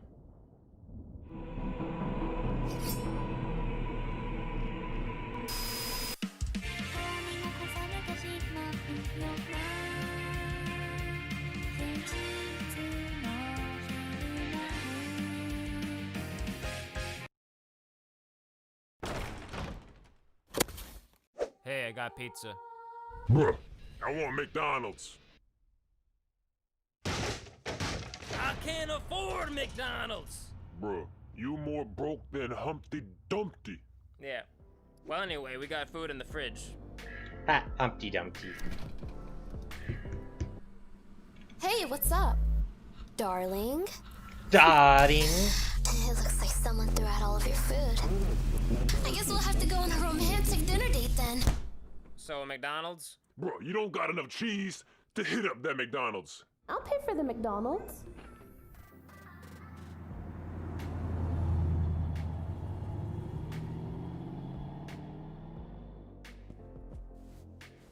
So, how much McDonald's this get me?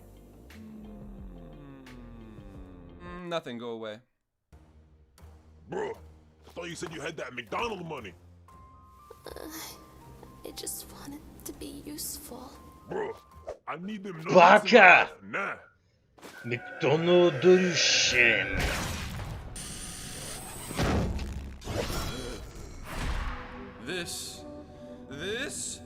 This won't even get you a ketchup packet.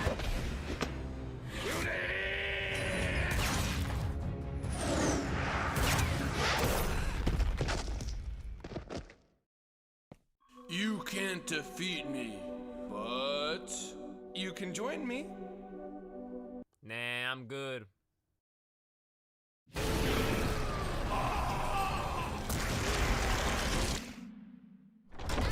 Darling, I'll save you.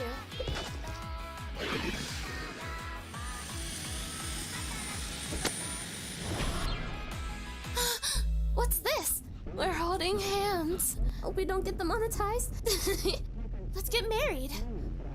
I'm gonna let go now.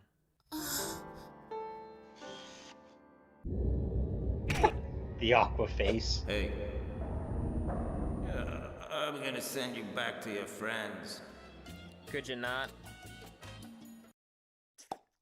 Bruh, sup? Hey, let me get one of those fries right over here. Yeah, we're right there, right? One of these fries. Let me get one of them. Bruh, I'd die before I give you a fry. Just one little fry right there.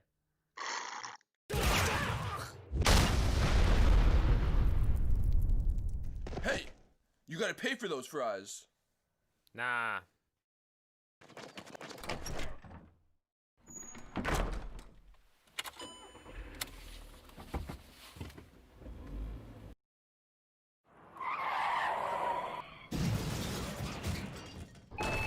Hey, do you guys sell smokes here?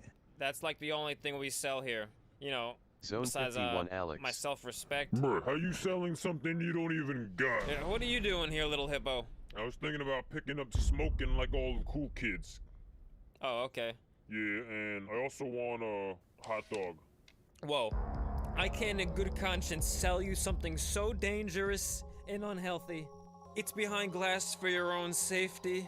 You're not actually supposed to eat the food here. It's for display only. Bruh, I need that hot dog in my life now. No. Can you guys hurry this up? I've been trying to get a pack of cigarettes for the past 15 years. Dad? Yo, do you guys have money here? Yes. Well then please pass that bread my way. If anybody's gonna rob this place, it's gonna be me. Hand over all the hot dogs. Hand over the smokes. Yo, hand over everything. Who are you? Boy, I am with the IRS. If everybody could just rob the store in an orderly line, I'd appreciate. That's pretty rude. Sector 711. Lol. You chumps are gonna die. Hey guys. No need to worry, everything is totally fine. It's not like you unleashed a hot dog capable of world destruction. That would be silly. Uh-oh. This, doesn't look good. Bro, 5-second rule. It's still good. It's been at least like a solid minute. Bruh, do you really think hot dogs can tell time? Boy, I'm not scared of no hot dogs. Bang. Ha ha ha, did you get jolted?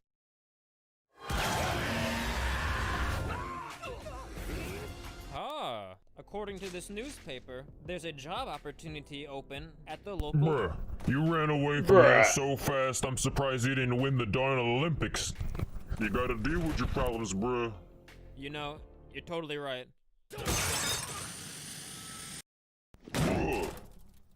Hey, stay out of my life. Thank you for visiting. Please come again. Except Paul. You know what you did, Paul?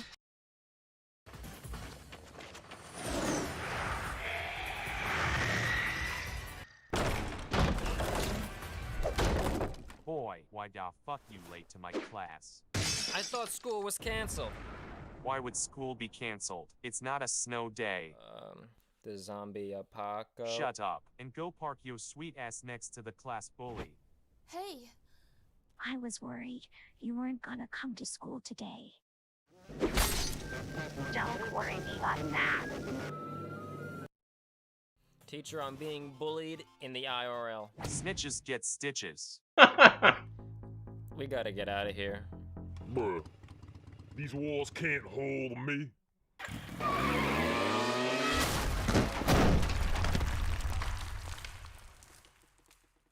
If the zombies get me, you all fail. Bruh, I can't fail this class. You don't go to school here. Oh yeah, then let's just go home. How are we supposed to get through all the zombies? Bruh, you forget where you is? This public school.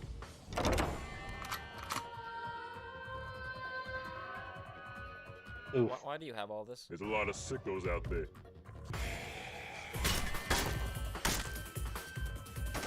That wasn't a zombie, that was a skelly boy.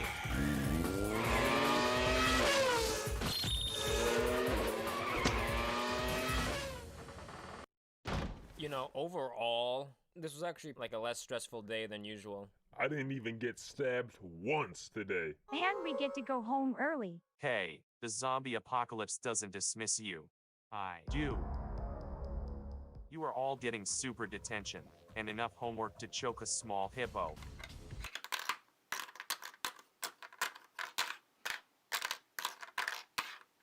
Holy crap. How did he animate that? That's amazing. That detail, man.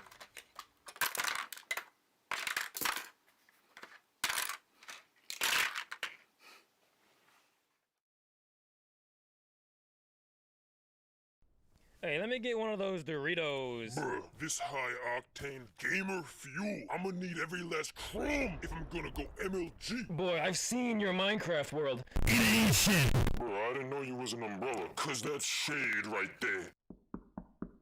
there. Did you lock the door? Bruh, the assumption of security is protection within itself. Yeah, sure, why not? That's a no, ain't it? Freeze! It's the police! Not the anime police. No lie. Bruh, those were discontinued. They haven't made these since 07. Why are you eating 10-year-old Doritos? Bruh, you wouldn't get it. So anyway, what you even doing here? We have reports that there are gamer, incel, terrorists operating in the area. Oh damn, bro, they got you. Yeah. How about you shut up? Look, officer, I am not a gamer terrorist. Cut the bullshit! We know you've seen Joker! Law enforcement is taking this seriously. U.S. military about potential violence at theaters that are showing. Bang!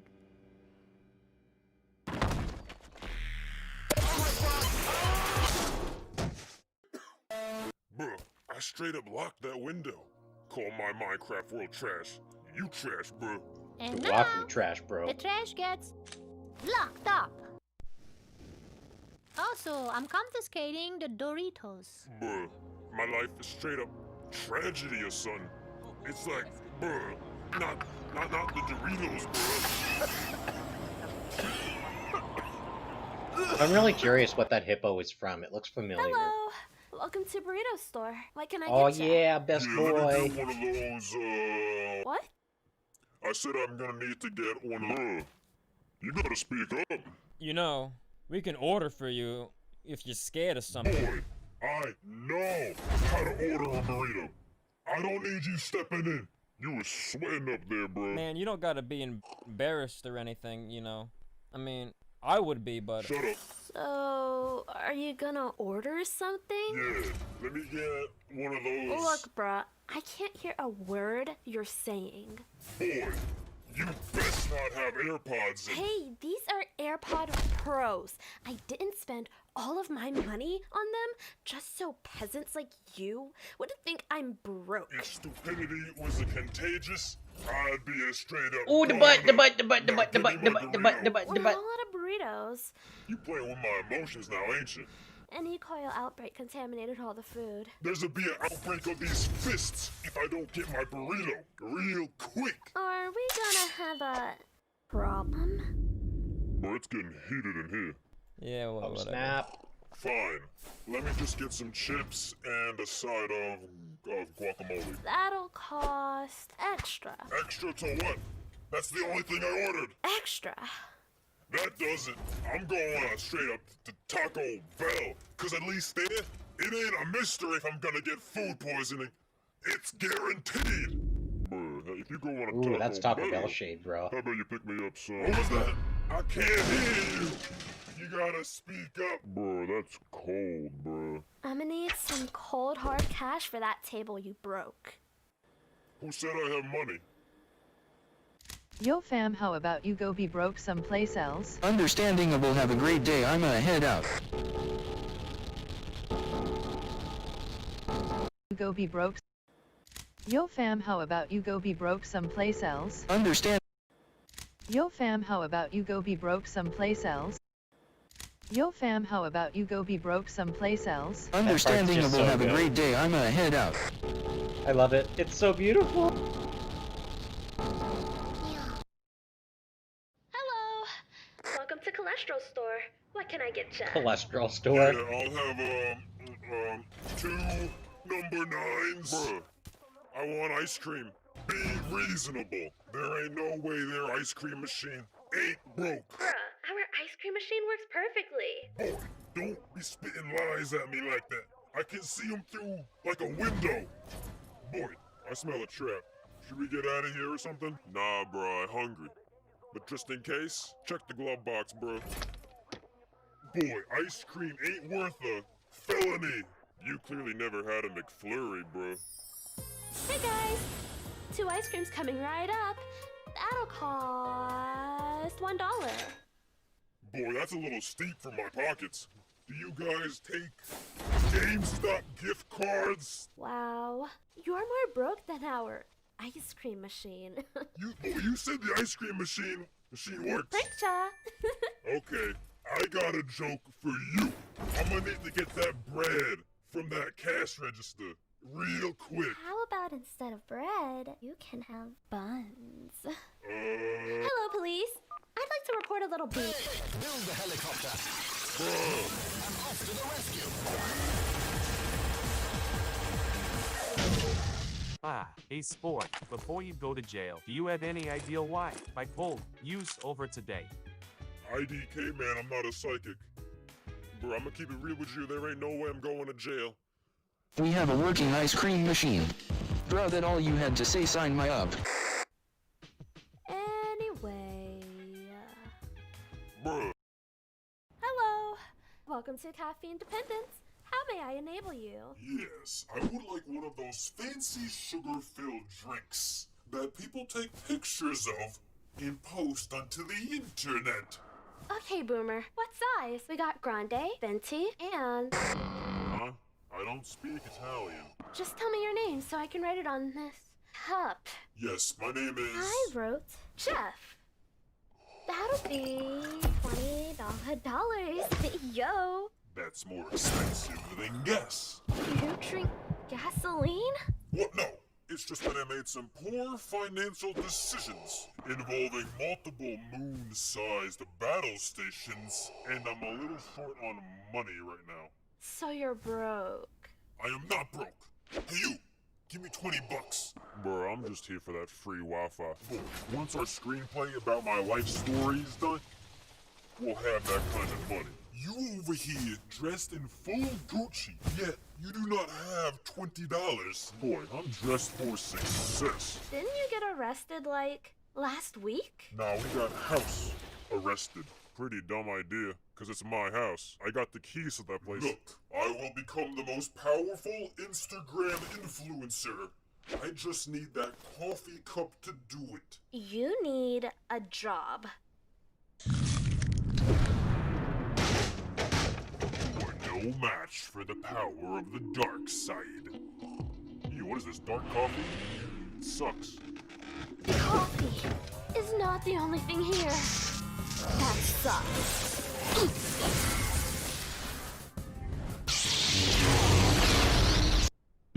Freeze! It's the anime police! Who exploded the Starbucks? Yeah, who's them? Bruh. Good enough for me.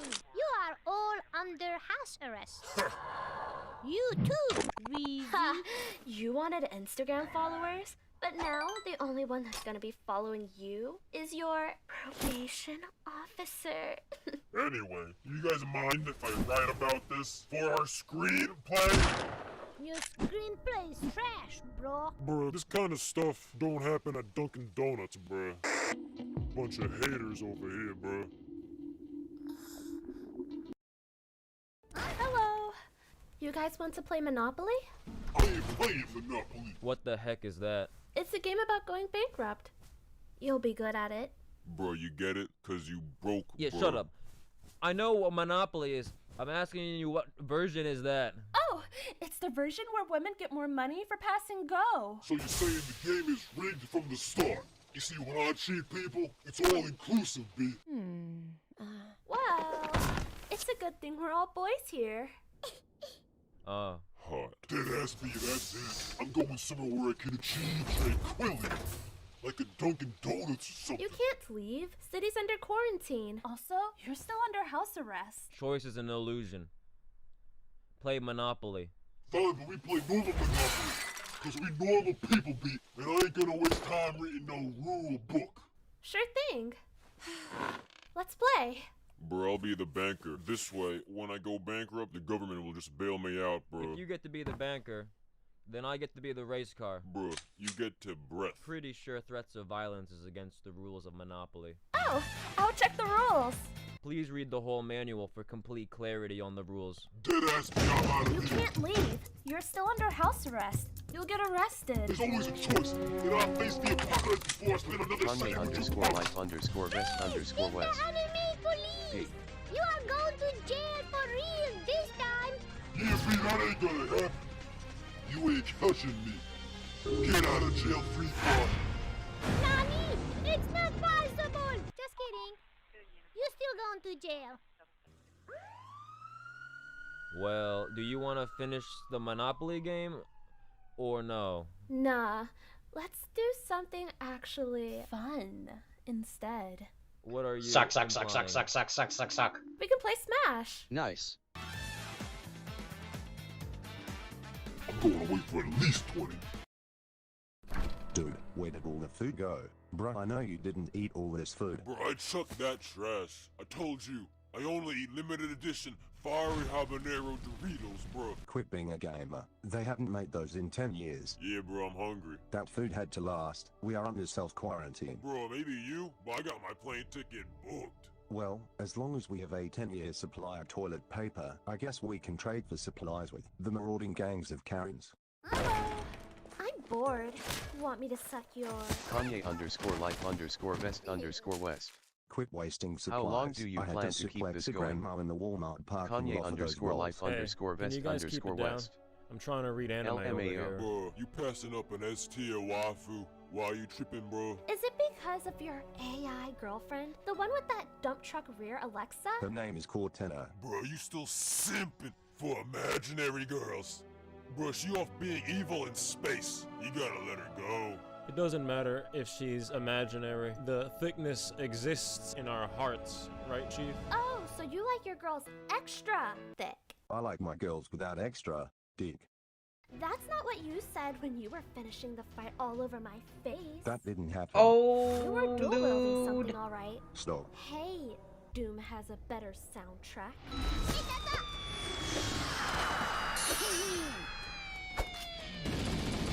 Hee. Those moves! He's dodging everything. There is no other way. Activate the rings. Nah.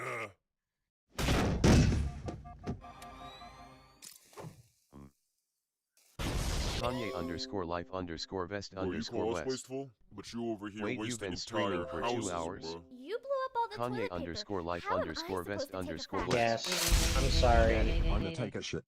If you need me. Don't. Hill occupied. He found his inner Chad. He just needed a little push. Everything just work out, bro.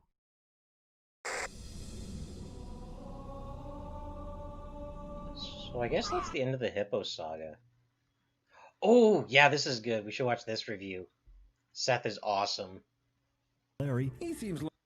Hey people, Seth here. Today, I'll be breaking away from tradition. I'll be covering some old-ass game that's probably very obscure, long, frustrating, dehumanizing, but also very fun. Ask yourself, have you ever wanted to experience the role-playing equivalent of poisoning yourself repeatedly? I am afflicted. For many weeks.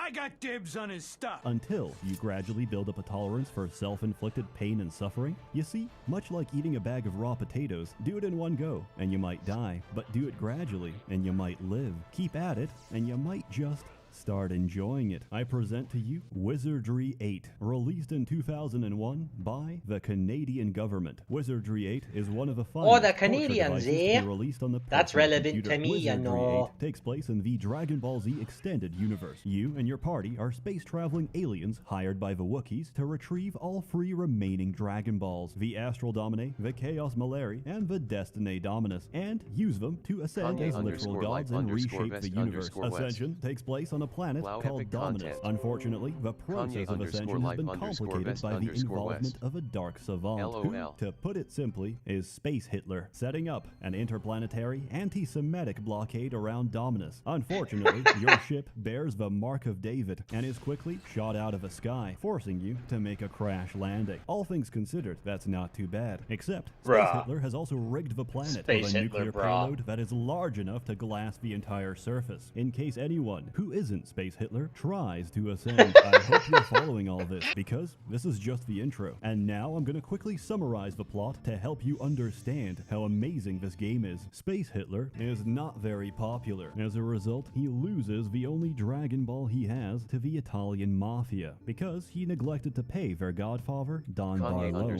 By the way, the Italian Mafia in this game is composed of rats and speak in an Italian-American accent. Me? I'm always in top form, not just Ratkin.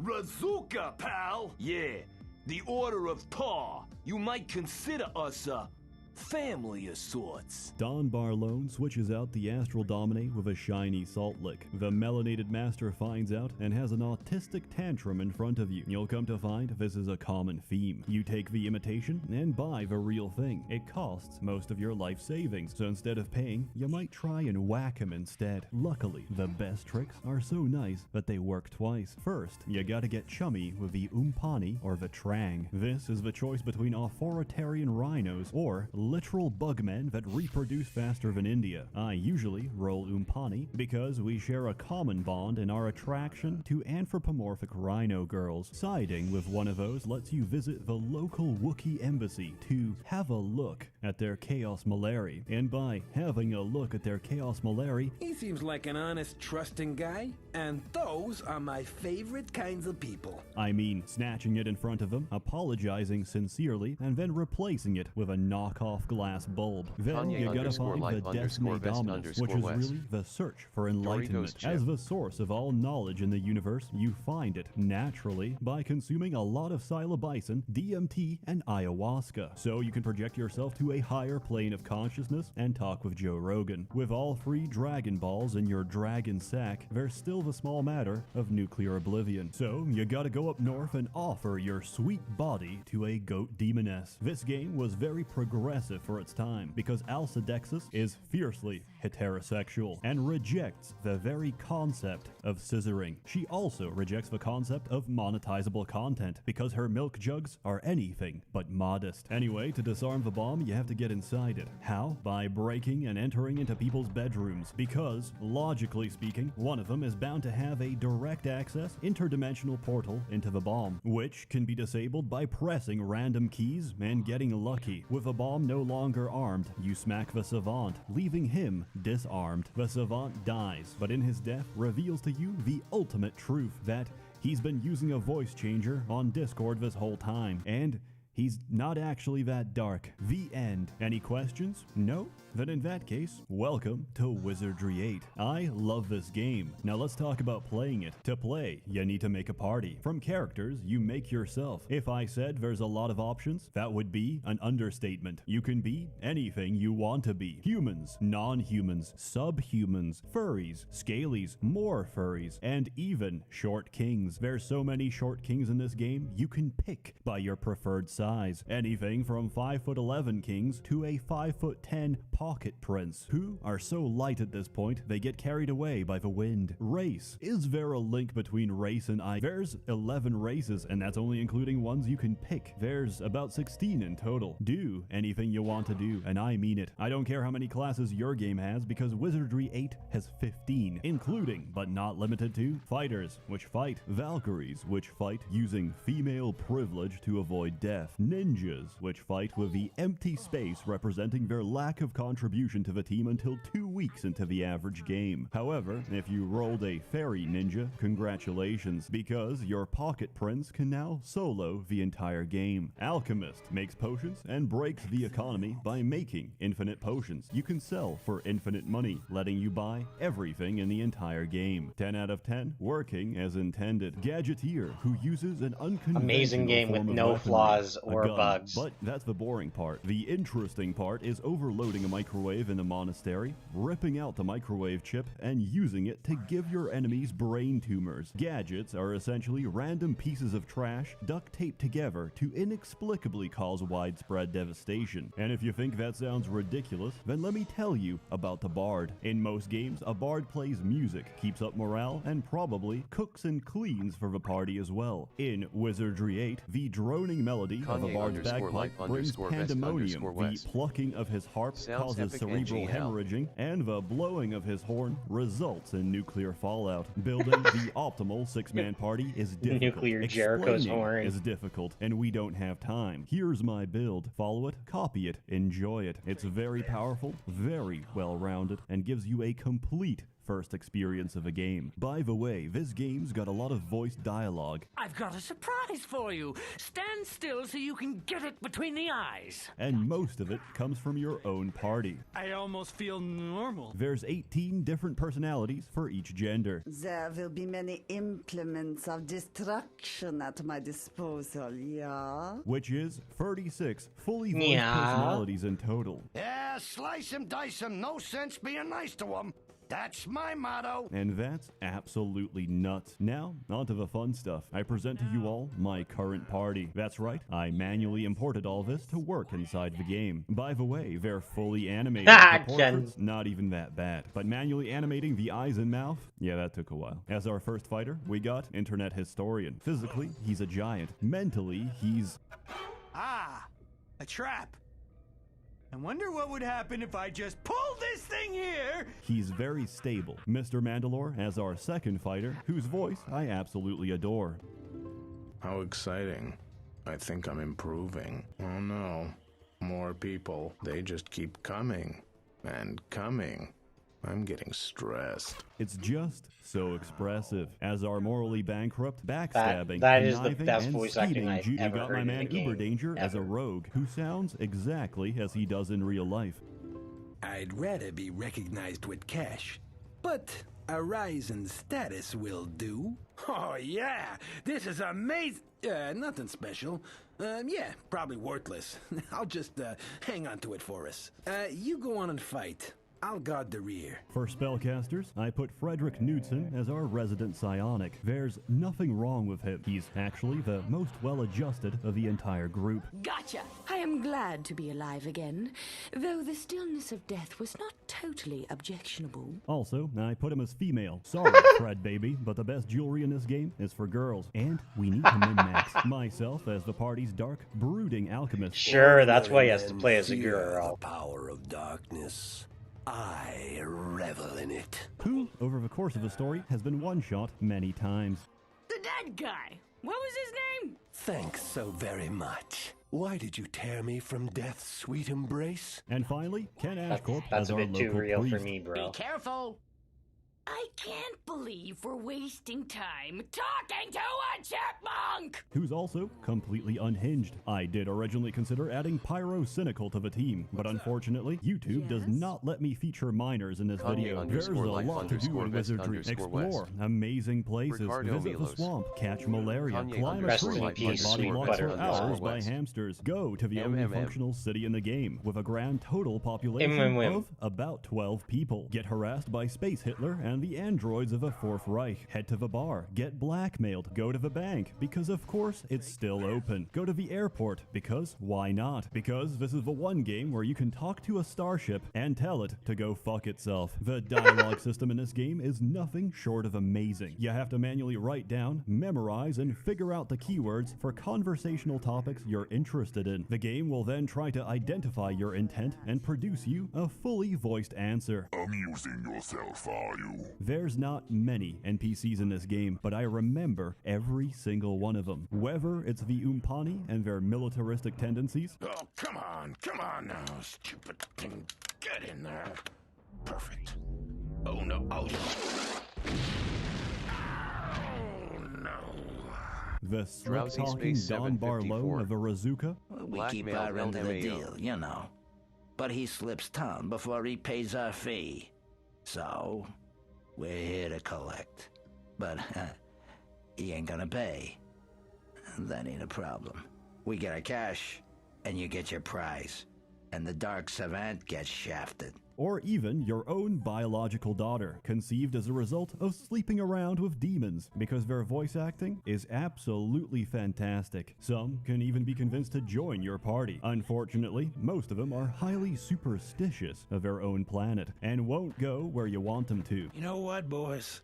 This place reminds me of a song I wrote called I Ain't Going There No Way, No How. The workaround to this is running them to exhaustion with a heavy backpack, knocking them unconscious, and forcibly dragging them past the load screen. Once they wake up, they'll complain and bitch about this breach of consent, which is why people generally avoid them, except RFS-81, who is the best boy, because, unlike everyone else, he's not programmed to be a bitch. Quests are also equally brilliant, until Being you a get bitch stuck, is not until in you my get frustrated programming, and sir. desperate enough to read the damn walkthrough instead. There's Perhaps no you are shame in looking that, for because I a do it. C-3PO And I finished the game twice. Some of my favorite quests include protecting a verified Twitter user from hateful comments online by crushing someone into meat paste after luring them in using the sweet aroma of a female girl, getting motion sickness from the mine tunnels, and of course retrieving the black box. Hey, we've flight all been there recorder of a before. crashed Gamer ship, Girl so you can Bathwater's a triangulate the position tempting of Space Hitler's mistress. ship and use a heavy surface-to-air battery to shoot him out of the sky. Whoa, verified Twitter user. Firing.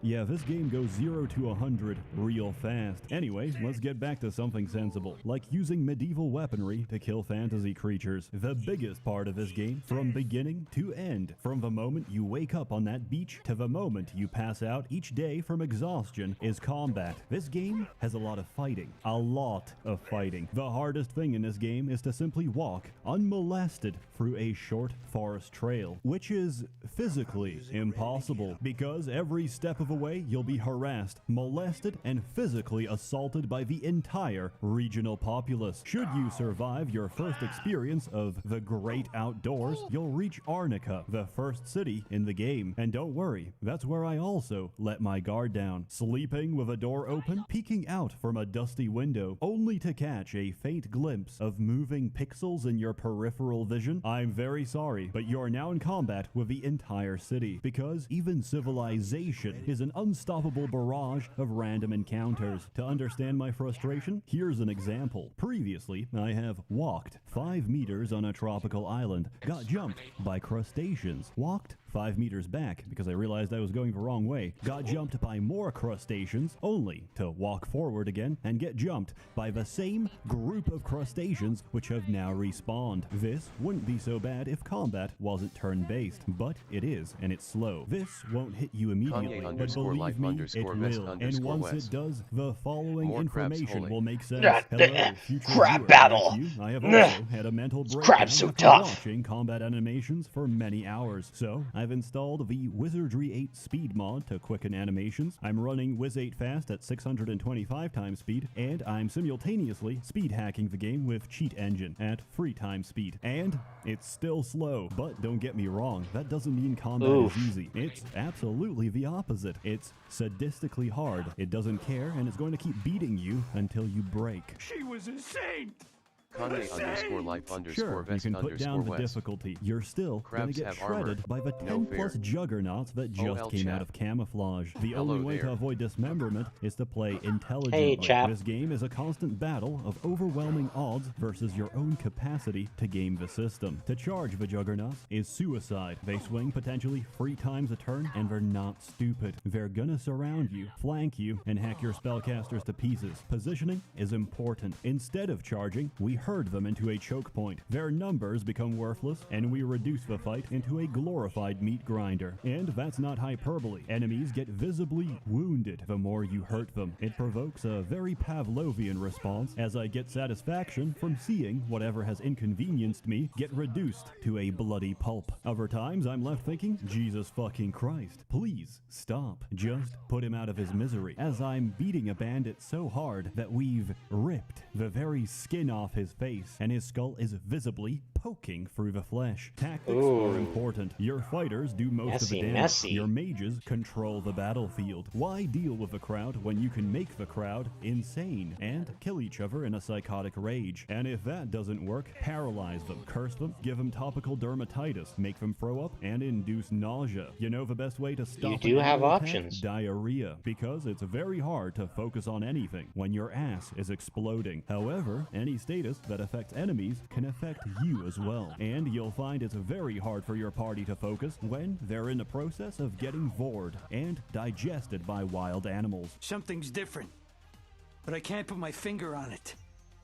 Luckily, combat is extremely rewarding. You only have to win a couple of fights appropriate to your level to level up. With that comes increased stats, skills, and spells to expand your options. Also, the game gets harder. Early game might be spent on the verge That's of not all death, that but gets harder. Given time, you'll find that this is a constant state of tension, except you're no longer afraid of it. Instead, you'll learn to enjoy it, and even revel in the act as you realize you're quite good at it. I do, however, have some critique.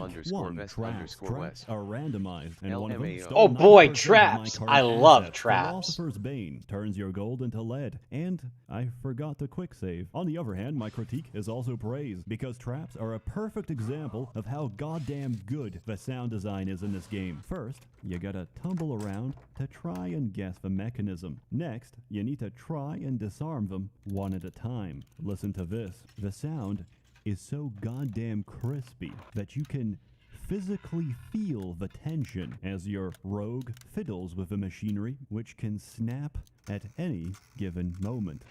Good God, I love it. Just remember to save. 2. Lockpicking. Lockpicking is not based. It is cringe. It is an endless hell of clicking tumblers to make them rise, only to watch the rest fall as you persist in your futile struggle. Which is why I strongly recommend you use earth magic to magically hold the tumblers, because otherwise you're gonna have a bad time. 3. Pickpocketing. Don't even bother, because it's fucking broken. No one's really sure how it works, but you can't save scum, and the responses are hard-coded. It's actually almost creepy. I once pickpocketed an NPC 5 times with the same negative outcome, only to reload the quick save and discover that the NPC was missing, or rather that they were deleted from my save file, as if to send me a message. I know this sounds like I'm losing it, and you don't have to believe me, because I managed to record the whole thing. 4. Other weird shit that happens. I used to think you couldn't alt-tab out of this game, because alt-tabbing breaks the keyboard. Turns out it doesn't. You just have to hit the alt key once again. How could you know this? You can't. How did I learn this? I smashed my keyboard and it worked. Then I reduced the surface area of my fist, smashed keys at random until, through order of elimination, found the secret combination. This game has several features on the level of esoteric knowledge. That is to say, nobody knows shit. Wizardry 8 is absolutely fantastic. Yes, there's annoying bullshit to deal with, but hey, it's almost 2 decades old and released in less than ideal circumstances. That's why there's still a fucking hardware advert that pops up whenever you try and close the game, because the publisher was broke and the developer was about to be. So they had to shill out by advertising higher FPS in a turn-based RPG where FPS doesn't matter. On the other hand, holy shit, that advert aged well. They still exist to this very day. Pre-built computers? Now that's a future-proof business model, not some turn-based PTSD simulator that blew its entire poly count on jiggle physics. This game will try to break you. It'll spit in your mouth, call you names, and crush your self-esteem. But if you persist, that's when real satisfaction kicks in. When you're no longer at the mercy of its bullshit. It's the feeling of control. And let me tell you, it is an all-encompassing, intoxicating sensation. I give Wizardry 8 an extremely high score. I also give it 80% off on GOG, because I have that power. All this for about $2. If it sounds like something you'd enjoy, give it a try. An average playthrough will run you anywhere between 100 to 150 hours of game time. You can't lewd me, bro. Given the vast range of this builds is a and wholesome character channel, classes, okay? it is very much replayable, preferably with breaks of several years in between. As always, I have to more get banned content to from come, at so least stay a few tuned. streaming warm services thanks to before the I can many even think members of the of going Merchants lewd. Guild generously funding and bankrolling these videos. You're all truly wonderful. Have a good one, stay safe, and please enjoy the credits. He seems like a kind, generous soul. I hate him. What do you want? If it walks, I can change that. I'm burning to kill. You gotta admire the guy. He didn't let a little Kanye thing like being dead slow him down one bit. So now I'm a Templar Rapax. All my childhood Drowsy dreams Space have come 754. true. Oh, Family great friendly swimming. only. I hate swimming. I didn't come a million miles to get all soggy. Kanye underscore life underscore vest underscore Filled west. with glee. Yes. We won. I think we can make an all-right universe if we put our minds to it. Chaos. Woohoo! Death has taken him. Lucky fellow. You know, They said I was crazy when I told them I'd take over the universe one day. Chap. Good guy, he's a very good guy. If you think he's bad, you finna die. None of your family members will commit CRI. If you think I'm good, I'll bake you a pie, then I'll say all the numbers in pi.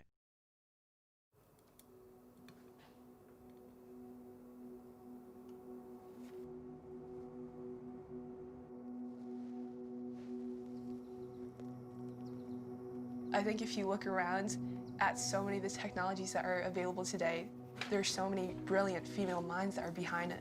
Like this was the equation that was missing, man. About is worlds, you think that all the knowledge has already been acquired, or how can you further it? But that's when inventors come into play. They constantly push the boundaries of what we think is possible.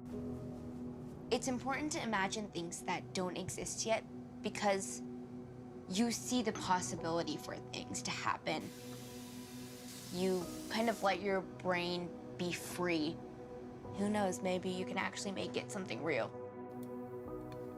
Back in the old days, I think what makes this commercial really bad is it feels like it's like commodifying girls that work their butts off to try and get into these fields. So I thought, why not? And it's I like, the change that I want to see in hey, you know what you need? A board My name's game. Ava, I'm You don't 16, need a and I'm fair from Ireland. pay. You don't need I'm working recognition on an on invention par that with detects other the genders in amount your of harmful course. dyes What you in need soft is a drinks and board sweets. game. My name is Gitanjali. I'm 13 years old, and my invention helps detect lead in drinking water. Drowsy Space 754. My name is Sophia. Feminists be calling I'm us 16 wallet. years old, and I'm working on an invention to Like, no detect lie, sinkholes if- before they Underscore life collapse. underscore vest underscore west. What's Not wrong, this? LMAO. You know what? This commercial would have been brilliant if they pulled the rug out from you at the last second. Instead of it being Monopoly, it was Mousetrap. So you give all these, like, professional female engineers Mousetrap. And they just give you, like, the fuck? Dear Ava, we believe in you and your invention. That's why you've been chosen to receive a first edition of the Miss Monopoly game. Because you're just like the inventors inside this box, inventors who changed the way we live. We hope that you have fun playing the game and learn about the women who were once just Like, it sucks, because I'm all for, you know, empowering women in science. Like, I love Mary Curie and, When you're playing the game, uh, part of the fun is wishing it was I have to real. think of more female This time for scientists, you it because is this looks really bad now. $20,580 in real money. What? Wait, What if like a year later who was given a $20,580 in sandwich real recipe money? for Use her this to birthday? help bring this invention. Oh, and they future gave them inventions real to life. money. Go Okay. there, be who you are, and bring this That's a forward little different. for some change, Monopoly. No way, Eva. The game of Monopoly sits in the cupboard forever. Hasbro created a game that no other game maker has ever Who done needs gender before. equality? A game that I want a features board Ms. game. Monopoly, whose goal I wonder is how to many make a takes it difference took if by they, like, kept telling them to celebrating close up the female box and inventors redo it. and Like, inspiring young no, that's entrepreneurs not emotional everywhere. enough. We need you to, like, be more committed. Like, we need you to really sell that this is saving, you know, the sexist workplace. This is going to change lives. Man, I'm so cynical, but I mean, I'm not alone. Look at that dislike bar, right? 83 to 6.2. Kanye underscore life underscore vest underscore west. They having a good time. Like, real talk. Kanye Monopoly is underscore just a life shit underscore game to vest begin with. underscore west. You know what? You know what the funniest LOL thing? the ratio.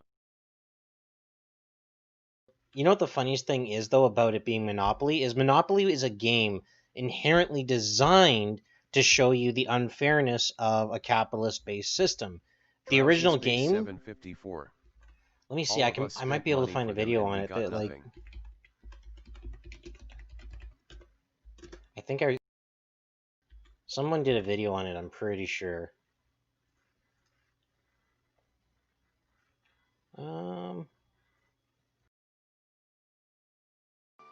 Did you know that Monopoly, a game that basically celebrates unfettered capitalism, was originally designed to throw shade at the system? This is the forgotten history of Monopoly. Meet Elizabeth McGee, the woman who invented Monopoly. Now meet Charles Darrow, the man who got all the credit and royalties for the game. We'll come back to him, but for now, Let's rewind to the late Now I can kind of see 19th why they century. felt like we need to put out a female McGee, version of a Monopoly when feminist and staunch there was a anti-capitalist, douchebag guy grew up stealing in the an idea era from a known girl. as the Gilded Age. I hate when that happens. That irritates me so much. Like, what was the other one? Frankenstein or something? Didn't Frankenstein? It had to be published under Mary Shelley's husband's name or something. Like, Mary Shelley couldn't publish it herself because people were like, a woman author. I might be wrong on that, but I think there was someone. There was someone like that who, oh, maybe it was a scientist I'm thinking of. Unfairly profiting off the rent and labor of others. George's solution? A single tax on land that would replace all other taxes and ultimately lead to a fairer economy. Fast forward to 1903 when McGee wanted to popularize Henry George's progressive ideas. She invented and patented a board game designed to educate the public about Henry George's progressive ideas. It was called the Landlord's Game. The Landlord's Game had two sets of rules that players could choose from. The first was anti-monopolist, where all players gained money each time someone got a new property. The goal was to show how a public tax on land meant that everyone could benefit. The second set of rules was monopolist, or winner takes all. Individual players could get ahead by I don't think I see your channel, old chap. collecting rent from unlucky players who I happened to upload land music there. in my channel BTW. Whoever built the most wealth and bankrupted the other players would win the game. McGee's mission was educational. She wanted to show how American capitalism was a race to the bottom, a flawed system that thrived on the ever-deepening divide between rich and poor. But only one part of the game, the version where monopolies were created and competitors were crushed, began to spread quickly. The game wasn't sold in a box. It was passed from friend to friend, and as it did, people began referring to it as the Monopoly game. During the Depression, the game's popularity only grew. People had few resources to spend, and the game offered a fun and affordable escape, one in which you could play with money you didn't have. Oh, and they'll probably mention in World War II they had to change the materials they made the Monopoly pieces out of. From Philadelphia. After playing the game at a dinner party in 1932, Darrow created his own version and then sold the rights to the Parker brothers in 1935. The company would go on to buy out McGee's patent for the Landlord's Game and thus monopolizing the territory of their new game.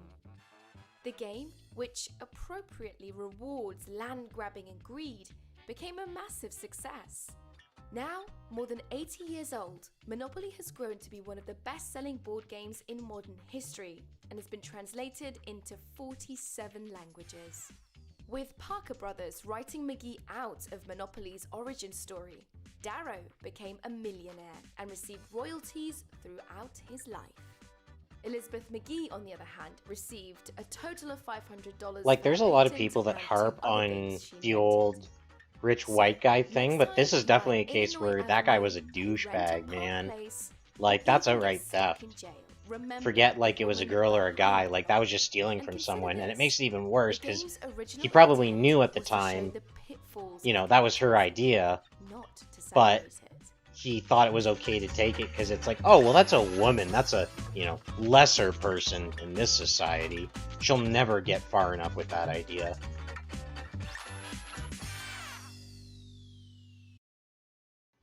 So I couldn't find your videos, old chap, sorry.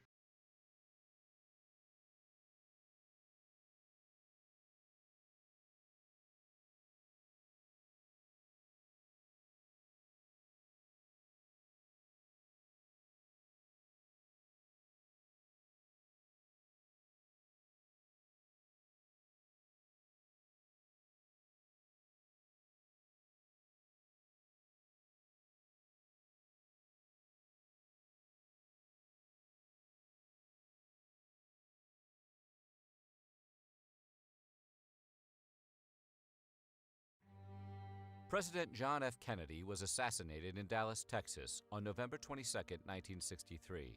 I like America history. And the world were stunned. The fallout of these events would have political, historical, and social implications that are still relevant today. However, those fatal shots were really just the beginning of the story. Today we're going to take a look at what happened immediately after JFK was assassinated. After that, we'd really appreciate it if you would leave a comment and let us know what presidential topics you would like to hear more about. Now, we go to Dallas, Texas. Kanye_life_vest_west. It was approximately 12:30 p.m. when the 3 shots were fired at the president's convertible. Oh, we can watch something science instead. Let me find something science. Science, bitch!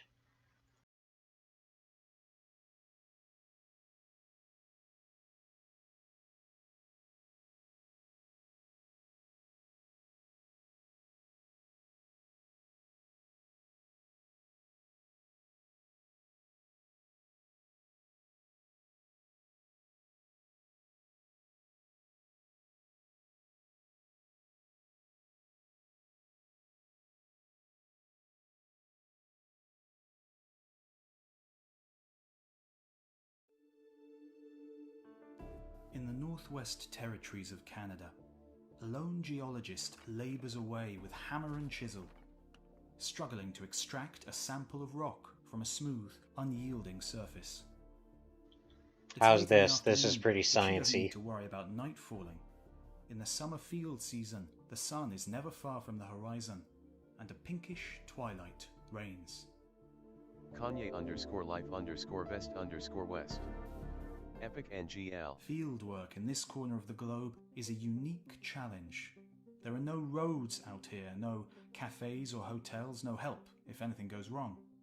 This is the land of lakes and bears, and the geologists are far from home. They travelled to this spot first by float plane and then on foot, navigating with one eye on the treacherous, swampy ground, and the other continually on the GPS. It would be all too easy to lose your way out here. OL chap. The spot they are aiming for Watch looks something from much the like any other in TTV this channel. wilderness, but the Drowsy geologists' Space maps 754. reveal what the eye Can we cannot. watch something about cars after the this? nature of the rocks beneath their feet. The geologist's task is to map the changes and figure out the processes that shaped this remote corner of the globe. This is the Canadian Shield, a fragment of ancient continental crust. Finally, on the shores of a shallow lake, they stop. To the south, stands of trees of the Canadian boreal forest march into the Yeah, distance. definitely. We can watch something with To the cars north, after this. No the problem. Arctic tundra is host to lower, more hardy vegetation.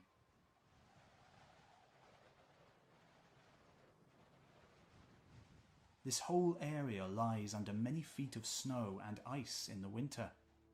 Now, the ice is gone, but the geologists still struggle to find the rock beneath multicolored lichen, which covers every surface in a thick, durable crust.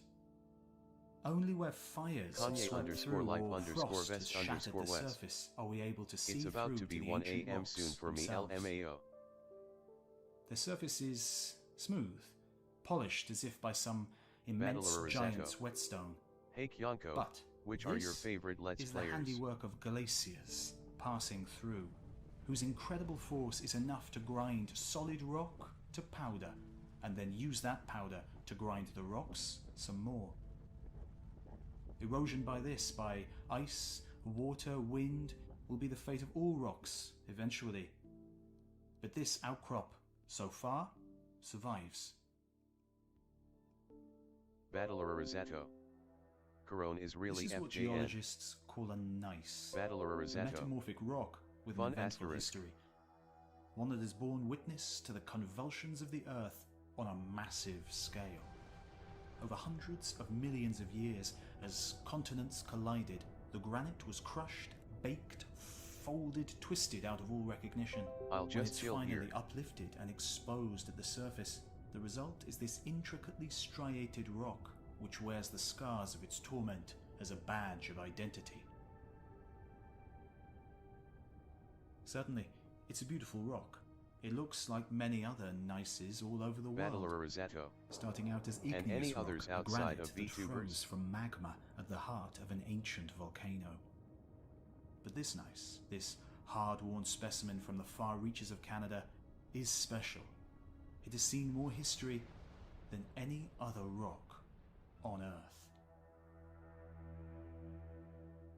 When the geologist returned her precious samples to the lab, when she carefully extracted the most resilient zircons, and when she precisely measured the proportions of decayed and undecayed uranium atoms, she was finally able to figure out Kanye_life_vest_west. Oh, igneous rock. Battler Rosato. For this Well, is technically the Acasta XP. gneiss.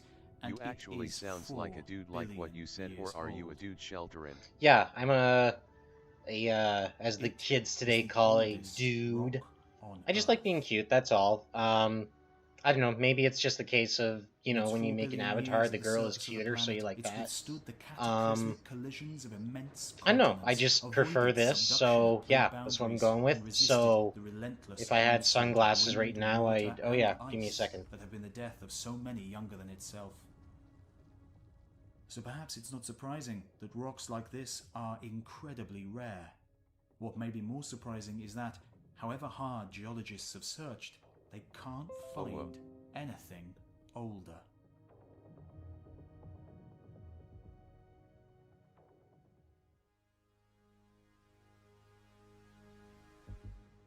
The Acasta gneiss is old, but it's not as old as the Earth itself.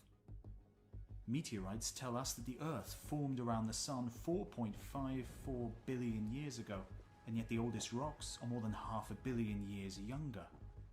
More than 10% of Earth's history is missing from the record books, and 500 million years is a long time. It's the same amount of time that animals, plants, all multicellular life has been on the planet. So what could be missing from this first huge chunk of Earth's history? What was going on for all that time?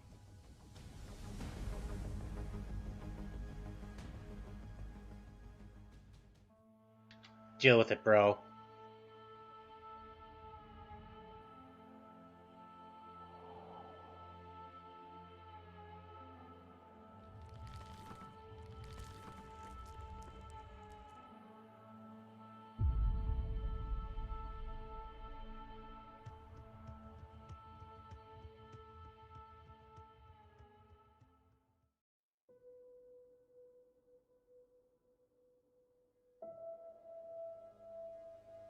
More than 500 billion years before the first crystals of the Acasta gneiss took shape, the Earth was born.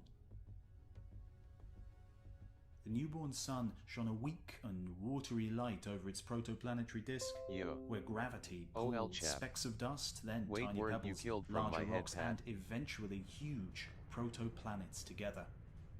I got better. Eventually, a single, roughly spherical body took shape about 150 million kilometers from the Sun.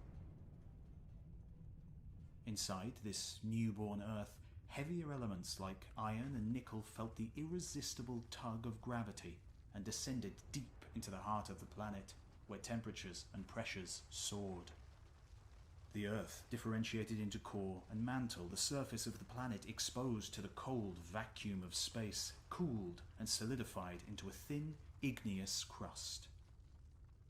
For a time, everything went well for the nascent Earth, until catastrophe struck. Another protoplanet, Theia, struck. I need your guys' opinion here. Scientists aren't sure if Theia hit the Earth with just a glancing blow, or if it was totaled in a head-on crash. So, case, this was no which eyebrows do you like better? Do you think these ones are better? Or what was the other ones? With the force of 1 billion trillion tons, Theia plows into the Earth. I don't know, I kind of like thick ones. What do you guys think? Temperatures soar to several thousand degrees Celsius. Solid rock turns first to I like liquid these ones. and then to vapor. I think I'm going to stick with these ones. Both planets' crusts are stripped away, Kanye_life_vest_west. of their mantles are hurled The sea ones. out into space. Kanye_life_vest_west. This Earth of 4.4 billion those years are ago would be unrecognizable to a traveler from today. Battler Rosato. Those are good. Glowing red from within, the molten mantle oozes through the cracks of black, glassy crust.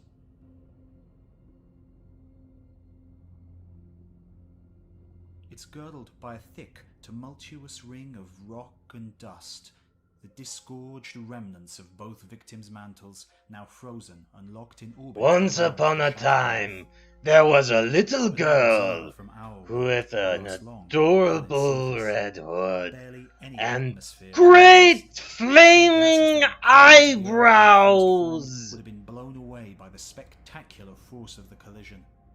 The rock ejected from the mantle rains down to the surface as molten droplets, dust, pebbles, and boulders. OL chap. The sea eyebrows.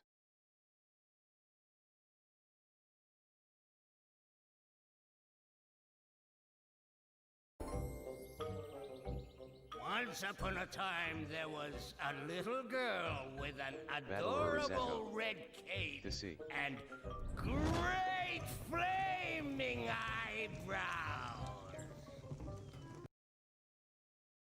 Great flaming eyebrows. Oh god, no one could deliver a line like Mako could. And the skies light up. Great flaming eyebrows! Jostle and collide with one another, like waves on what I love about him too is he never lost like this kind of Japanese accent he had.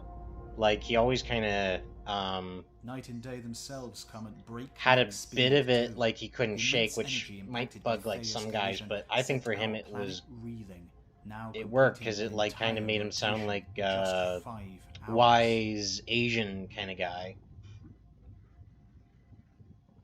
Eventually, some semblance of order begins to descend in Earth's skies. Small rocks collide and stick together and attract larger rocks, which themselves have the gravity to attract more of the orbiting debris. Before long, a single body comes to reign, sweeping up the rocks and dust and clearing out Earth's skies. The moon is born. But it's not the moon we recognize today. Can you watch something about Bionicle?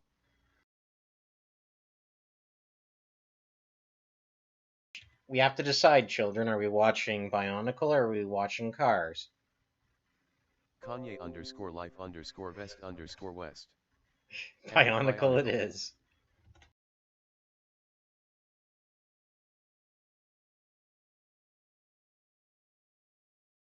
Oh, what? They have the whole movie? Well, we're gonna have a movie night sometime, guys. Wow. I don't think I can watch the whole thing right now, but yeah, we'll have to keep that in mind.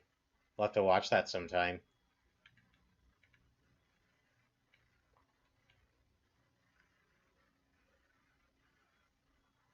Wait, do they have like most of the movies here? Dudes, why are we not having a Bionicle movie night? Okay. Kanye_life_vest_west. Totally, yeah. Maybe tomorrow or on the weekend. We gotta figure out what day the most people can get in and watch it. So, like, bug people in Pantsa Hat's server about it. Be like, yo, Kyonko is gonna watch Bionicle movies, and you guys need to be there, because if you don't, then what the fuck are you doing on the server? Because we are we tight with that Bionicle shit, yo. Sorry. OL chap. Bionicle. Bionicle. Kanye_life_vest_west. What is the worst movie you've ever Probably seen? on the weekends. No, I'm not talking about Grown Ups 2 or Transformers 2. I mean a movie so Wanna see what this guy says so about it? fundamentally broken that it leaves a pit in your stomach or makes you feel frustrated and angry beyond any reasonable measure. This is a question I've been asking myself for a while. Hey, this is a Bionicle video. We found the right criteria. I brought up a list of the bottom 100 lowest rated movies on IMDb, and I'm going through them one by one to find the worst movie ever. Welcome to the search for the worst.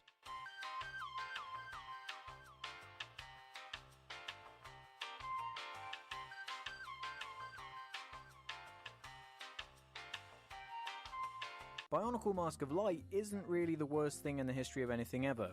Like, at all. I'd seen clips and scenes on YouTube and thought, wow, this looks fucking awful. And it's not that's like good. I've never seen the movie before. In fact, when I was a kid, I might have been the biggest fanboy of So it should be Bionicle entertaining to watch. At least it's not going to be like painful. It has like entertainment value. That's the thing. Like some people are like, "Oh, this is the worst movie ever," and it's like, "No, bro. Like, it's just badly made, but it's still entertaining." The movie starts with a surprisingly effective exposition scene where we get some kind of context into what the hell this Bionicle universe is all about. It's the basic idea of the light against the dark, easy to follow baddie versus goodie stuff. Makuta was jealous of these honors and betrayed him, casting a spell over Mata Nui, who fell into a deep slumber.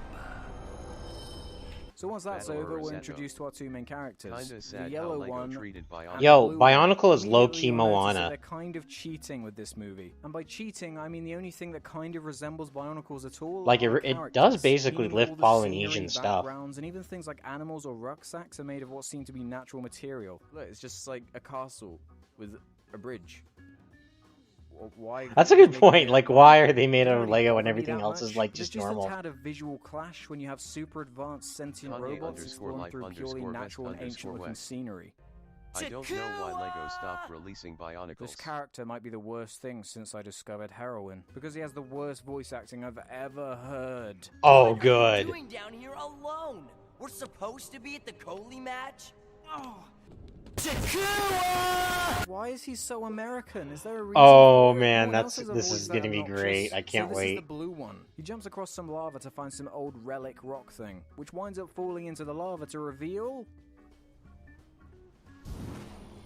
the Mask of MacGuffin. It's not a particularly egregious use of a convenient MacGuffin, but it's the Bionicle movie. I don't care. Because our attention spans can't focus on anything for longer than 10 seconds, a huge flow of lava comes crashing into the scene, and along with it, the red Bionicle, who uses his lava surfing skills to save the blue one. With the air, I thought wipe out. Like he's made out of skin. It's kind of bizarre. I learned this from watching Batman. Physics, everybody! Once they're safe, the yellow and blue one run off to get ready for some kind of sports match they call Coley or something. The entire scene doesn't really have much Holy of a point, moly! Providing the setup to how the good guy beats the bad guy at the very end. But it happens. When they finish playing, the Mask of MacGuffin falls out of the golden one's backpack.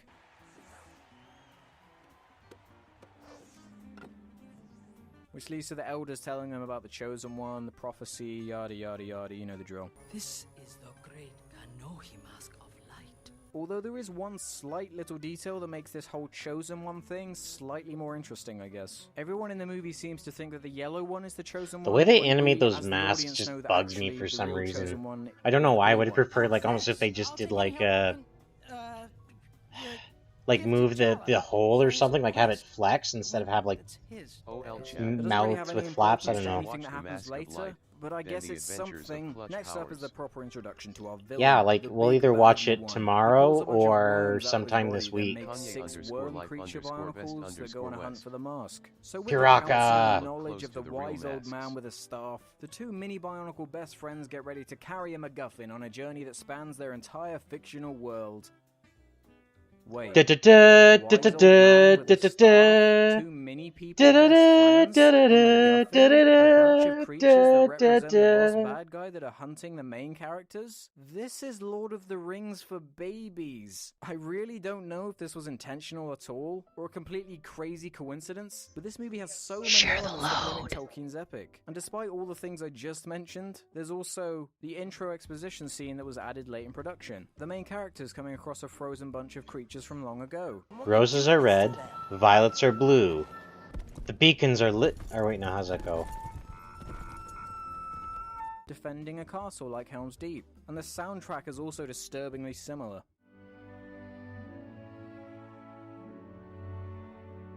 Oh man, bro, don't even get me started on the Lord of the Rings soundtrack. It is so good. Like, honestly, it might be one of the best soundtracks ever made for a movie. It's kind of blows my mind how much every piece is like ripped off Lord of the Rings, but they totally a masterpiece almost. So for now, the movie kind of turns into a repetitive set of scenes. Like even right now, if I just mention Lord of the Rings music, there's a good chance you probably have at least one tune like kind of come into your head a little bit. Like, then they escape, yeah. Then repeat. My least favorite of the main Bionicles is the green one. Where did you learn to bear fight like that? Hey, he's like hey. this weird hippie who talks like he's a particularly stupid. Don't you insult my boy Liwa. Green is best, bro. Look, not never. If you ride with me, there'll be no foot walking, just air flying. Wait, do Bionicles grow? They do have seemingly natural. Are they trying to make him Jamaican? Because it feels like they're trying to make him Jamaican. He walks like he shit his pants. Look at him. He's got like a six-pack. He's really wiggling about. Or like some kind of Brazilian forest man. Have a good day, need to do some things. I never really understood. Alright, thank you. I appreciate you staying and watching for however long you can. Sorry, that sounds... doesn't sound good. Thank you so much for watching. You take care. Plastic toys interacting with each other. You can't really show expression or connect emotionally with something that looks like... Sounded like I was like, well, gee, thanks for watching for like 20 minutes. I really appreciate it. You're so helping me grow as a channel. Then the ghost of the boss bad guy spends about 5 minutes. But no, like anybody that wants to just like chill and watch me, it still kind of blows my mind. Like, what? You just want to watch me? Like, dude. Huh. Weird, but it ultimately has no point, and was only in the movie to pad out the running time a bit. Then the blue one goes to the rock place, which gets attacked. The main Bionicles have a fight, then he escapes and makes up with the yellow one again. How cute. Meanwhile, because they had some more time to fill, the red Bionicle gets infected by one of the Nazgul.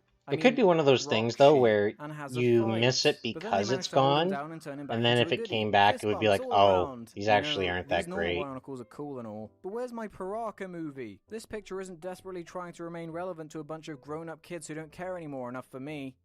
I have the green Paraka.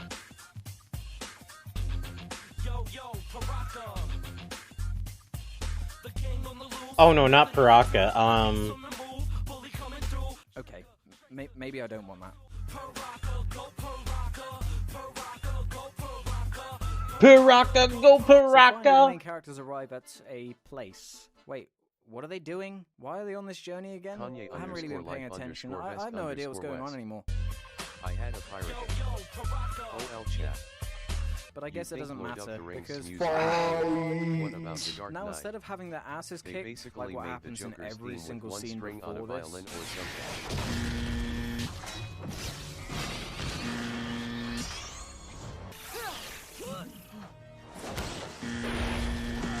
oh, well,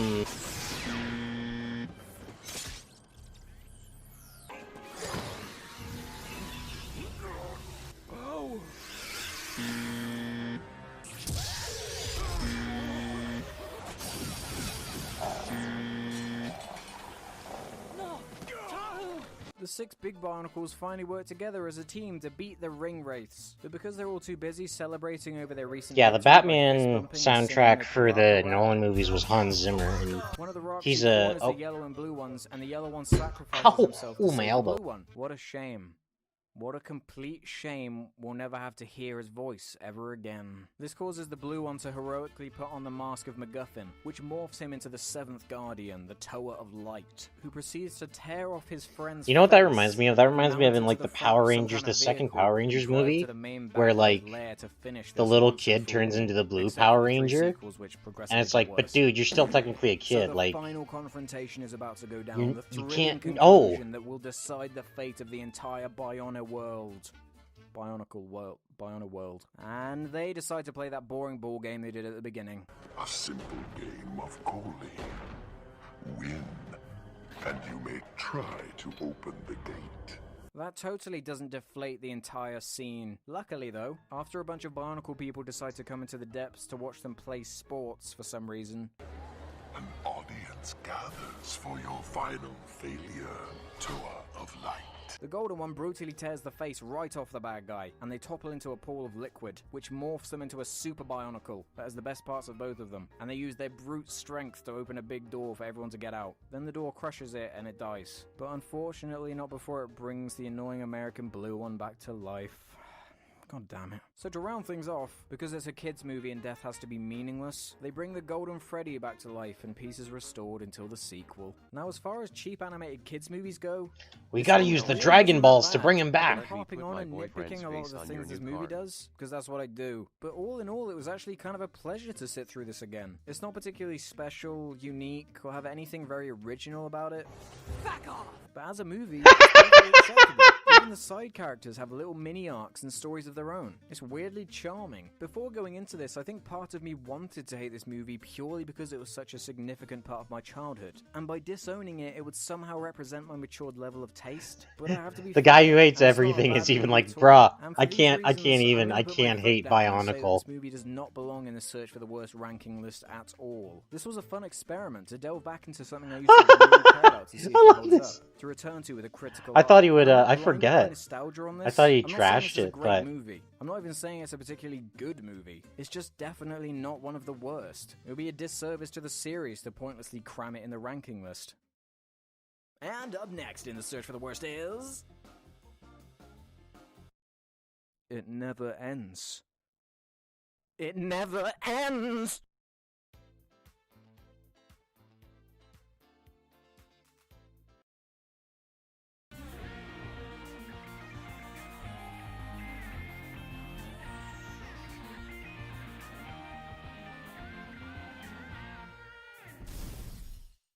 Hello and welcome to GameSack. It's time once again to take a look at some arcade games that were never ported home or included in any compilations. This guy's videos are always so quiet. These, and there are a lot of great games in this episode. But even the ones that aren't so great are still interesting. At least they are to me. Anyway, let's get into it.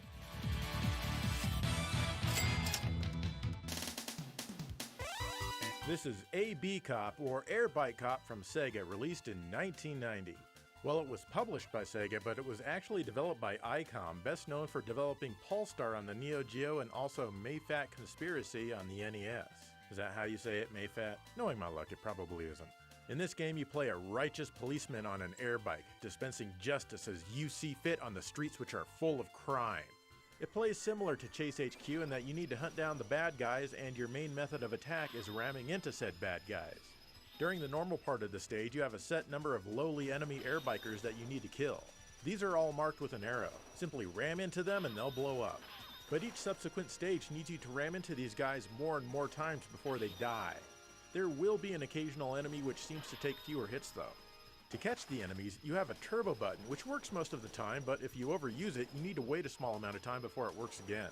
You also have a jump button, which enables you to clear obstacles and also makes your attack better if you can land on an enemy while using your turbo, but only for that one hit. You can only jump a set number of times, but you can pick up more jumps with the blue J icons. After those guys are all dead, you fight the boss, and he shoots stuff at you. You can jump over it, but I suggest that you keep him as close to you as possible. He has a life bar, so you can see how effective you are trying to kill him. Actually, the bosses don't die. They get to go to jail, unlike all of their minions that you just killed. I'm Batman. Speaking of dying, you're invincible in this game. That's right, no matter what happens to you, it only slows you down and it doesn't cause any damage. So, what is the challenge? The clock. It is not generous at all. If it runs out, crime wins and justice fails. You only have You didn't arrest the criminal in time. Now he has to go free. I know our high score-based justice system is flawed, but it's the only one we know. But if you make it to the boss, he has his own time limit as well, so you can just keep continuing from him. Well, except for the final stage, which is mostly a boss rush with only one timer, so good luck. This game is actually pretty fun, and it made me want to keep trying, as it is quite challenging. The graphics are pretty good for a 1990 game, though certainly nothing that we hadn't seen before at the time. There's plenty of fast scaling provided by the Sega X board, which is the same hardware used for Afterburner and Thunderblade. Unfortunately, this game never exceeds 30 frames per second, which honestly is kind of surprising. The sound and music are pretty good, and basically it sounds like a Genesis. Certainly nothing wrong with that.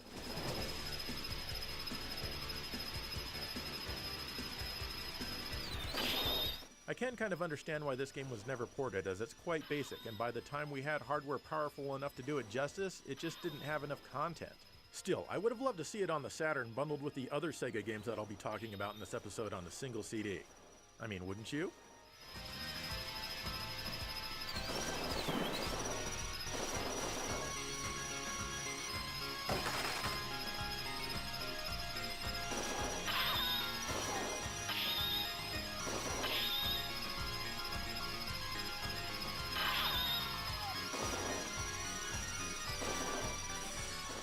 OL chap. You should also Here's watch The Desert Dark Assault Knight. by Data It's East, a which was released masterpiece. in 1991. You know, I could have sworn we covered this game in a previous episode, but nope. We were I don't also going to do think this for there's too playing many people who Sax haven't using a seen The friend's Dark arcade Knight. PCB, but we didn't do that either. Not sure why. as this Also, is a I'm pretty sure really it would cool get overhead copyright run and gun. stricken. It reminds me a lot of Capcom's Mercs. You can I choose could from play a 4 Batman different game. I could outstanding play human beings in the Arkham beginning. City. Each of them starts out with a unique weapon, but any character can get any weapon. Each character also has a unique bomb-style attack as well. Sadly, they all share the same exact voice. You have a life bar, which is a good thing because it's really easy to get hit. One of the things that makes it easy to take damage is how slow a lot of the enemy bullets move. You think they'd be easy to dodge, but they hang around on the screen for way too long. This really and not all reminds the me of bullets move at the that same Michael speed. Jackson You game, can refill your life bar Moonwalker. a bit by grabbing food, Coke, milk, or things like that. You can even run around by double tapping in the direction you want to run. The weapons are all fun to use, even the shotgun. I normally hate shotguns in games because of their limited range. You can even get in a few different types of vehicles to wreak havoc in, and some of them are huge. That's what she said. There are only 5 stages here, but they are all pretty big and they seem to get longer and longer the further you get. The good news is that you won't get bored playing them. Sometimes there are searchlights that you need to avoid. Getting caught basically just freezes you for a second. Fortunately, it's not a stealth mission like Metal Gear or something. I mean, everyone's already shooting at you anyway, so come on, they know you're here. The graphics are really good with lots of Kaboom! variety I and some shot cool you. stage designs. Data East also really liked using their single layer transparency effect in this one. It's especially effective when you go into rooms, which allows you to see through the walls. The music is awesome, and that's pretty much the case in most Data East arcade games. You've got some cool synthesizers as well as some real electric guitar. That's right, it's real. Oh my god, is this game from the future? Kanye_life_vest_west. Holy damn, we hit 3 hours. So, how does it compare to Well, it's Mercs? not hard. I've kind of Yeah, just it's been pretty watching close. videos, so Mercs don't, feels a little like... bit better when it comes to the It's a lot control harder if and I'm the actually game playing a just game. falls I'm just behind, kind of but sitting here. Not by much. I'd also say that Shock Troopers on the Neo Geo is a better game. Still, you can't I mean, go thank wrong you, here, but, as it's very enjoyable. Oh, have This you would been been here a for the great whole game 3 to see on the hours? Genesis or the Super Nintendo, though it I didn't surely realize. would have been downgraded. Or maybe even the Neo Geo, since Data I've East sucked made up games so on much that. time of your Can you life. imagine the Neo How are you Geo going to get getting it a port of back? a What are you going to non-Neo do? Geo arcade game? What a How trip do you go that would be. forward The after this? transparencies would have to go away, though. Is there a Saturn or way the PlayStation forward? could both do One this game wonders. perfectly, but by then I guess customers weren't really interested in 2D games, at least according to company executives. Check this one out if you Kanye_life_vest_west. can. Not only for like 1 or 2 hours. Oh, okay. Kanye_life_vest_west. Wait, I need to lie and say this is really hard and, like, this is almost like a real job, so people are like, aw, we gotta pay him just to sit here and watch videos and play video games. But he's entertaining. He's a celebrity. OL chap. This next game has been After this, can requested you a watch lot, but I've always Bionicle, had issues the mask capturing if the light gameplay. abridged? Well, thanks to my Yeah, I'll really see if big I can brain, find it's it no here. longer an issue. It's a pretty fun game, so check it out.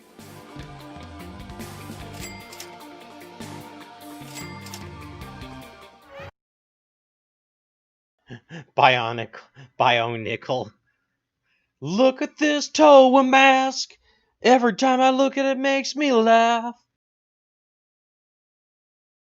Disclaimer. The following is a non-profit fan-based parody. Bionicle Mask of Light is owned by LEGO and Creative Capers Entertainment. Please support the official release. Gather round, friends, and hear the tale of the Bionicle. Once upon a time, there was a rock that looked like a cat. This rock gave birth to a Wait, bunch no, of actually, smaller... I don't want to watch this because I kind of want to watch The Mask of Light without knowing too much about it. So the more things I watch related to Mask of Light, the less I'm going to enjoy the movie. So can we watch this after we watch the movie? I promise, I promise, I promise. Like, just remind me. Be like, Kyonko, you promised. Because I don't want to OD on Bionicle, you know? I gotta have it in This video is sponsored by Privacy.com, a service which allows you to keep your personal information secure by creating new privacy cards to use every time you make a purchase online. Go to Privacy.com/Quinton now to get a free $5 to spend anywhere you'd like. Once again, that's Privacy.com/QUINTON. Whose orders are those then? Colonel Stark, sir. Colonel Stark? And who's that then? Commanding Officer, Operation Fallen Angel, Groom Lake Army Air Base. What? You mean Area 51? Dreamland? Oh, I've always wanted to go there. Doctor, no. People that go there, civilians. Kanye_life_best_west. It's an episode of Doctor Who from 2009, which typically isn't included in the regular numbering of the show, so most people tend to skip it if entirely by accident. It's become one of the most obscure episodes, not only because of that, but additionally because the animation in the background has here aged so badly that it is almost entirely unwatchable. I'm the Doctor, by the way. I'm Cassie. This is Jimmy Stalkingwolf. Ooh.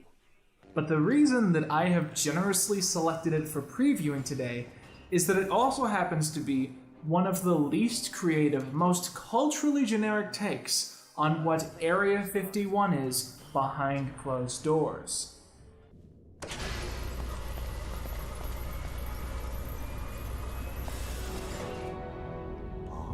Oh, now that is an alien.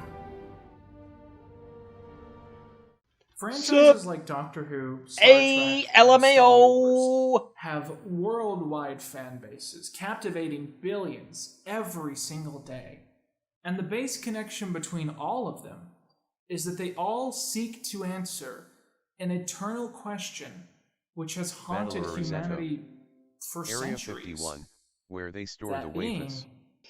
No, like, it's legit frustrating as someone who, like, planets, or is humanity a fluke? I have some family and stuff in military things and discussions have come up before, and it's so frustrating when things like that have to deal with civilians who just think they're up to something, who are like, oh, you guys are, your government, your military, you're evil, and it's like, no, some of them are just like normal people with normal jobs, like simple bacteria.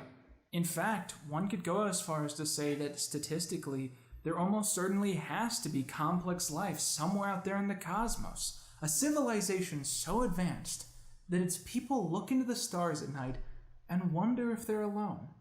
They want to know if we exist, just as much as we want to know if they exist. But despite this mutual yearning, our two civilizations will almost certainly never touch fingers, and for one simple, upsetting reason. Space travel sucks. Battler Rosetta.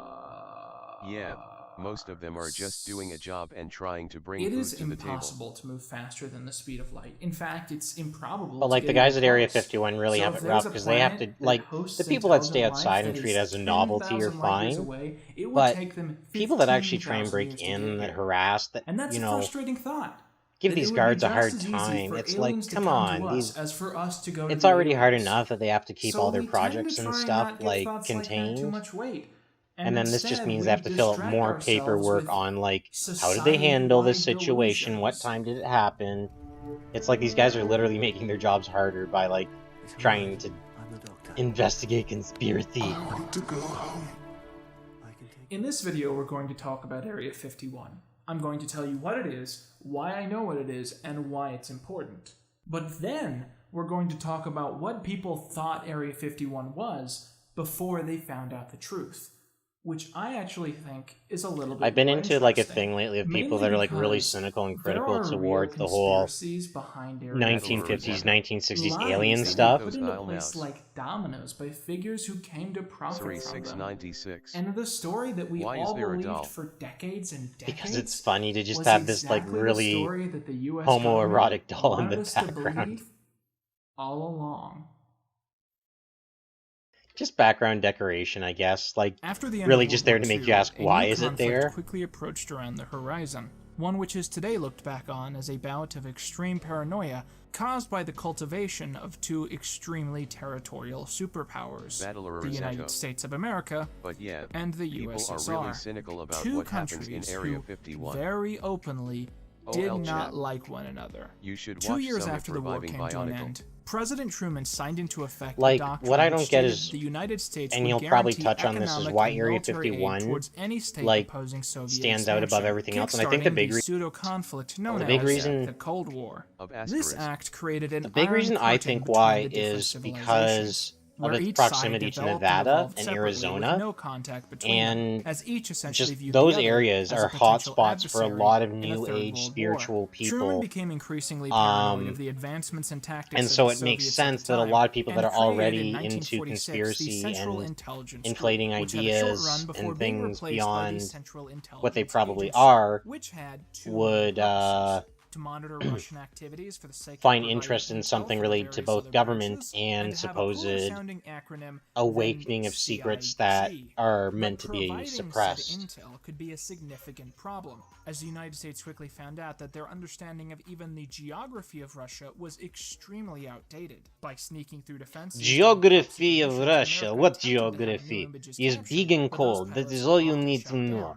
The missions left in limbo and officially never taking place. America didn't want to admit that they had sanctioned these secret missions, and Russia didn't want to admit that the missions had actually gotten past their defenses. This inspired what has become known as one of the most top-secret operations since the Manhattan Project. Known under a vast array of code Operation names, my favorite Tricky being Dick. Project Dragon Lady, the goal of the CIA was fairly simple. They would build a plane Oh, with no guns, Dragon Lady no is bombs, used to be a thing for like only a a simple Asian camera attached, which girl. would fly high enough to avoid detection and to capture the enemy land on film. The CIA intended to make the operation as unconnected to the military as humanly possible. This was mostly done for one simple reason. Anyway, if military we all pilots know flew that over Area Russia, 51 it just would hides be the an act formula of to become war, a cutie boy. and that was something that the United No, States that's Area probably 63. needed to avoid at this point. So it was decided that any pilot involved in these missions would have to be Drowsy Space non-military, 754. meaning that many of the most suitable candidates had to 1998 resign Toyota from their Super 2 posts JZ in order to 320 take the HP. job. By 1955, the project Yes, was that is a faring well, truck. and the nearly completed U-2 planes were close to being ready for test flights. Or a But car. the CIA still lacked a secure base to attempt these. And so, that April, several visits were made to potential areas by selected operatives. One key area visited was a section of the Nevada test site which had been used to test America's nuclear arsenal. The land was divided into a random grid formation. On the 51st area of said grid sat Groom Lake, which was soon found to be a near-perfect place to build the base. It was extremely dry and had weather good enough to test flights, and it had a low population nearby who would be very unlikely to see these taking place. The only true drawback of Area 51 was that it was downwind of severe radioactive fallback. To all the good but, guy and Kyonkochan stuff I made? Who cares? Drowsy Certainly Space not the cast of The 754. Conqueror, the John Area Wayne film 69. that's so bad that it literally gave everyone cancer. Construction of the base started soon after this. Okay, Despite what we pop gotta take a culture will pause tell here you, because I gotta the show you some clips from that movie because it's amazing.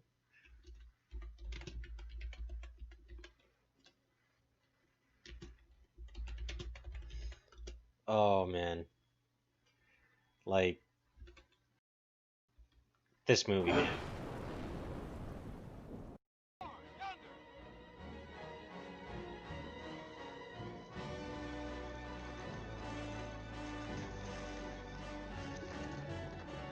Ah, yes, the famous cliffs of, the Nevada cliffs of... I don't know, I just love the idea that, like, Mr. Cowboy Man himself tried to play Genghis Khan, and it just does not work at all. The government did not deny that the base existed, but rather they told the public that it was being created by NASA in order to research weather patterns. It was given the official name the Watertown Strip, which I quite like because it makes it sound like a theme park. Not a good theme park. A really crummy theme park. And with typical theme park fashion, the CIA built the base with a construction company which they made up for the operation. Cast members were forced to turn in IDs upon arrival at the base and were given new identities that they would share among the people they met. Inside, they were told that they were working on utility aircrafts, similar to the pre-existing U-1 and U-3 planes, which the U-2 was obviously named to match. The U-2 aircraft proved to be very difficult for some pilots to handle, characterized by loving to fly and hating to land. During the first test, the plane bounced severely upon landing, and the brakes not only didn't work, but they caught on fire. The brakes caught on fire. To pilot the U-2, you had to pass through severe standards, both physically and in your background. The pilots were forced to wear suits not unlike those of astronauts due to the incredible shift in altitude. And even then, their bodies were put under significant stress, and during one 8-hour flight, pilots were known to lose several pounds at a time. Potential contenders had to show particular patronage to the United States as to avoid the threat of Soviet defection, and they couldn't be gay. I don't have a explanation for that last one. It's just something that's true. Well, we can't have any queers flying our planes. Now, a big thing you have to realize about Area 51 There's one thing we know queers ain't good at, really it's peeking in on people. For one, the base was pretty close to ongoing test sites and was known to get trashed pretty constantly. But more importantly, good old Uncle Sam got his priorities straight. We fought for freedom here in America, but goddamn, we don't want any gays serving in our military. Russians can have them. As far as they knew. But they were also fully aware that the Soviets would eventually develop to the point that they could detect and then shoot down these specific planes. And this is exactly what happened. In 1957, the first clandestine U-2 operations took place, and in 1960, the USSR officially shot one of these planes down. The CIA freaked. Now, their best information indicated that if one of these planes were to be shot down, the pilot would not have survived. So, as far as they knew, Russia had a crashed plane and a dead body. So they it was designed, presumed, that it would kill the person upon crash. Russia coming out with this story. This is my favorite part of the research I did. It's so stupid and so funny. So, they took a U-2 spy plane and they painted a NASA logo on it. And then they just sort of drove it from their top secret military base to a NASA base. And they did a bunch of press things where they were like, this is our weather plane. And it was near Russian airspace and it went missing. It must have flown off course. And we don't know where this pilot is. But what they didn't realize was, miraculously, the pilot in the U-2 plane, he had survived. Yeah, I like this guy. He does some pretty great reviews and stuff. And when he was questioned by the Russians, he told them about the entire operation. Enough that he wasn't threatening American security, but the Russians still thought he was being complacent with their questioning. The point is that the Russians at this point totally knew about the operation. And they were just patiently waiting for the CIA to make an ass out of the entire country.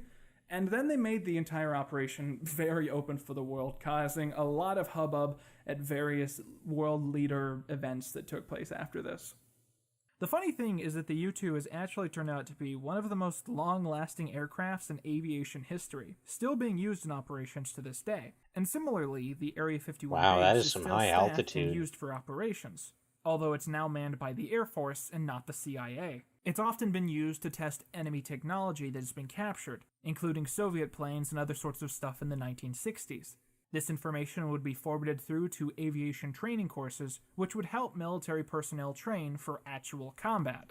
Now, most of the information we've talked about today at the time was very top secret and classified. No one was allowed to know about it, but that changed after the Freedom of Information Pass Act, and in the past couple decades since then, slowly it's all come out, and finally we got the last big piece of the puzzle in 2013, when we finally got told by the CIA, hey, this is what Area 51 is.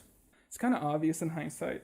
I did a lot of extensive research while doing this video, and I ended up finding it all super interesting, but not very shocking. In terms of evil stuff the CIA did during the Cold War or has ever done, this doesn't even hit the top 30. The most interesting thing to me about this story is that in this massive culture, which was built around being hey, 1 o'clock, time for real trap hours. Not one person actually seemed to say the truth. The only thing they got right was that there was a conspiracy. Almost as if all these conspiracy theories are a protective layer that helps the government lie instead of stopping them from doing so. The evolution of UFO culture is one which is somewhat fascinating to me. While it originated partially from the Roswell hoax, it quickly spread throughout the country. I think its relation to Cold War anxiety shouldn't be ignored. People were probably afraid of UFOs coming from the skies, partially because they were equally worried about the Russians sending missiles and planes to kickstart the end of the world. But it wasn't really until the 1970s that all this really started to take off. And one story in particular is very relevant, in my opinion, to the evolution of the beliefs within this community. Paul Benowitz was an engineer who had built up a history of working with various United States organizations during the end of the 1970s. He additionally lived in a house which gave him a beautiful view of Kirkland Air Force Base pretty much at all times of day. In 1979, he began to see strange lights in the sky and transmissions that seemed to go with them, and he started recording both under the belief that it was important for national security. He soon went to the Air Force to give them this information as a warning, and the Air Force freaked out because what he had actually been documenting was top-secret test flights of classified aircraft. It was then that Paul informed them that he believed these lights to be extraterrestrial alien UFOs, to which the Air Force responded, "Yep."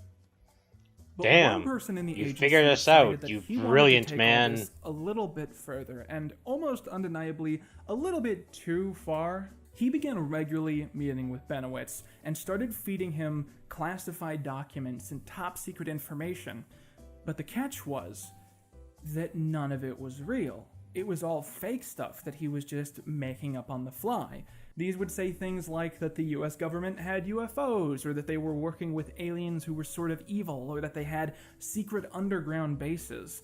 And again, it was like all lies. It was just stuff this guy was making up to protect the Air Force. Now, this accomplished two main things. For one, it pushed Benowitz in totally the wrong direction in terms of his investigations. And for two, it meant that when he went public with this information, the things that were obviously not true were mixed in with the things that were secretly real, meaning that no one believed anything that he said. Essentially, the United States Air Force was gaslighting this dude. Yeah, that guy's life got destroyed, basically. And trying to expose the real truth underneath the truth that he had told him was the truth, Benowitz had sort of lost his mind, and the rest of his life is pretty sad. And the thing is that Benowitz ended up being a somewhat popular figure in the UFO community both before and after these secret operations were revealed, which means that a lot of popular beliefs that UFOologists currently see to be true are at the very least influenced by this government misinformation campaign. And that includes the popular cultural idea of what Area 51 really is. And isn't that just sort of heavily ironic in an undeniable way? Men who have based like their entire lives around believing that they know the secret truth behind conspiracies conducted by the American government are actually the victims of a real, documented government conspiracy. I'm not sure if you guys have pieced together this conclusion yet, but in case you haven't, I'm so excited to say this sentence out loud because it's such a mind blower. UFOs are real. They've been real for decades, because all a UFO is an unidentified flying object. And recent studies have revealed that sightings of unidentified flying objects skyrocketed the moment that the government started testing planes that they didn't want anyone to know about. In fact, a recently declassified CIA study from 1998 indicates that out of all of the investigation work that they did into UFO sightings in the 1950s, at least half of them could be attributed to the YouTube program. And that's just so fascinating to me, because that is the apex of, like, UFO. So basically, Bono is an alien. Aesthetics. It's UFO sightings in the 1950s, you know? And more than half of those can be openly attributed to the government having secret stuff and just not telling anyone about it. In some weird way, people creating this culture where aliens are associated with UFOs have really done nothing other than actively delegitimize evidence of the government's wrongdoing. But when I chose to title this video, "The Lies Behind Area 51," and I put like an alien in the thumbnail so you guys would know that I was going to talk about who was lying about these aliens. I wasn't making reference to the CIA or the US government. Sure, those people have lied, and those lies being out there certainly have helped in developing this community, but I think there's another group of people who deserve to be shouted out for specifically telling misinformation for their own personal gain. While I was researching this video, I ended up reading this book, which is called UFOs, The Public Deceived, and is written by a man named Philip J. Klass. Now, Klass was well known at the time for being one of the first and only UFO skeptics, using his knowledge of aviation, the human mind, and hoaxes to basically try and understand the entire culture and how misinformation is spread in it. This was written in 1987, which means it's a little tedious and outdated just because it's discussing the most popular UFO cases of the time, which most of you probably haven't even heard of today. But it's still really interesting to read him just debunk a lot of these in really simple ways. All of these cases have very simple explanations. Either there was another launch at the same time that could have been mistaken for a UFO, or there was like a flight that had certain wings where you couldn't see the wings, so people mistook it for like a cigar-shaped thing. And a bunch of stuff like that, just very basic things. Also, he talks about how a lot of these cases were done by active hoaxsters because, scam artists got very into UFO culture because of how gullible people were about these things. And all this information was totally out there at the time. It was absolutely readily available. And yet, every respectable journalist at the time chose to ignore all of these things.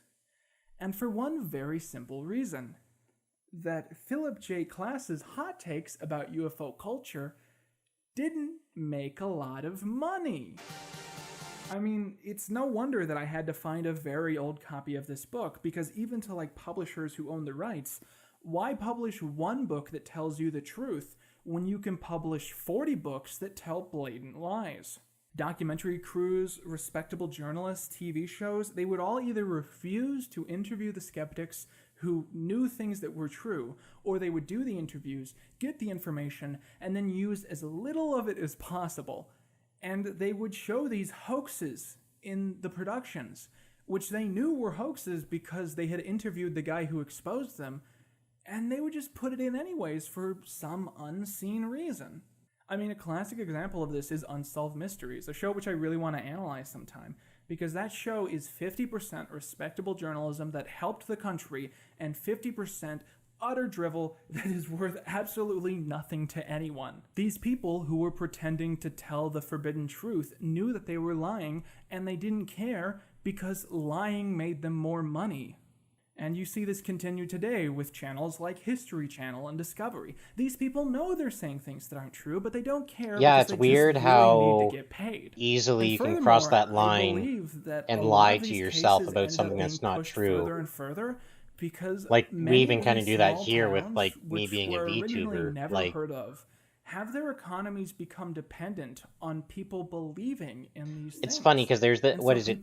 K-Fab they call it. So it's a whole personality thing with VTubers. So this is my K-Fab, this is my costume as it is. And Area 51, so when I'm VTubing and doing stuff, I'm not supposed to admit to being a human or whatever. This is all about the VTuber thing. And those wouldn't be there, or at the very least they wouldn't be very popular if those things were associated with what they really are. Roswell with bad reporting, and Area 51 with the testing of U-2 spy planes. Who cares? Aliens sell, so they sell alien stuff.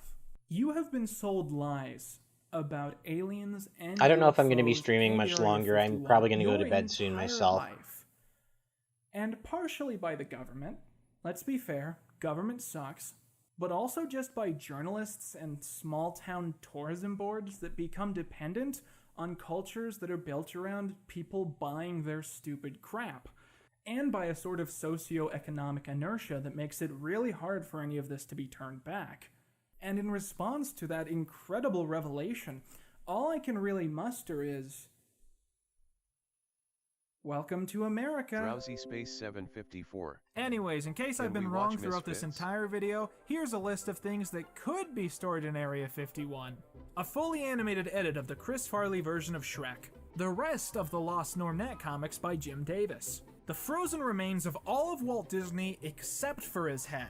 Another, smaller Area 51. A second season of the obscure Eric Idle ghost sitcom Nearly Departed. Half-Life 4, The Search for Half-Life 3. Dozens of missing episodes of Doctor Who, but only the really embarrassing ones. A volleyball court and a movie theater for people on the base who got bored.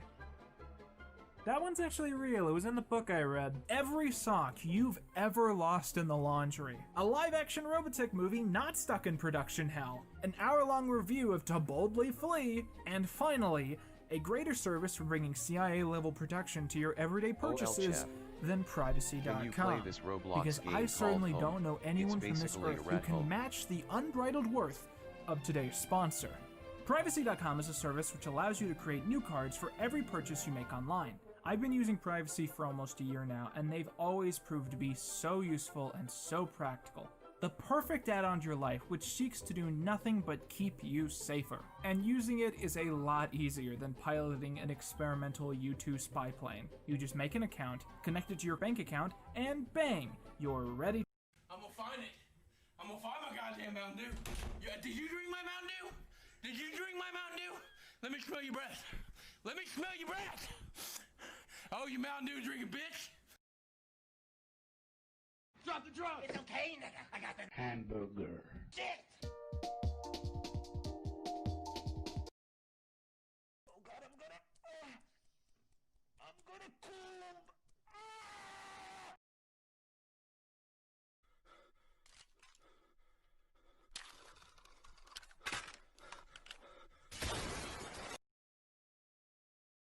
So for this video, can I get all the girls to comment a red heart? Only girls. I'm serious this time. I'm not playing. If I see one boy, I'm deleting the app. I'm serious now. I'm just getting pissed off.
Well, I think that's pretty much it for the night. I'm gonna head off to bed. And, yeah, if people want to, we might watch the Bionicle movie tomorrow. Tomorrow. Blah, blah, words. Anyways, yeah, that was fun. Hopefully, people join in tomorrow or next time whenever I stream, and we have some more fun. So, thank you guys all once again. I had a lot of fun. And yeah, let's do this again sometime very soon. Anyways, take care. Bye-bye.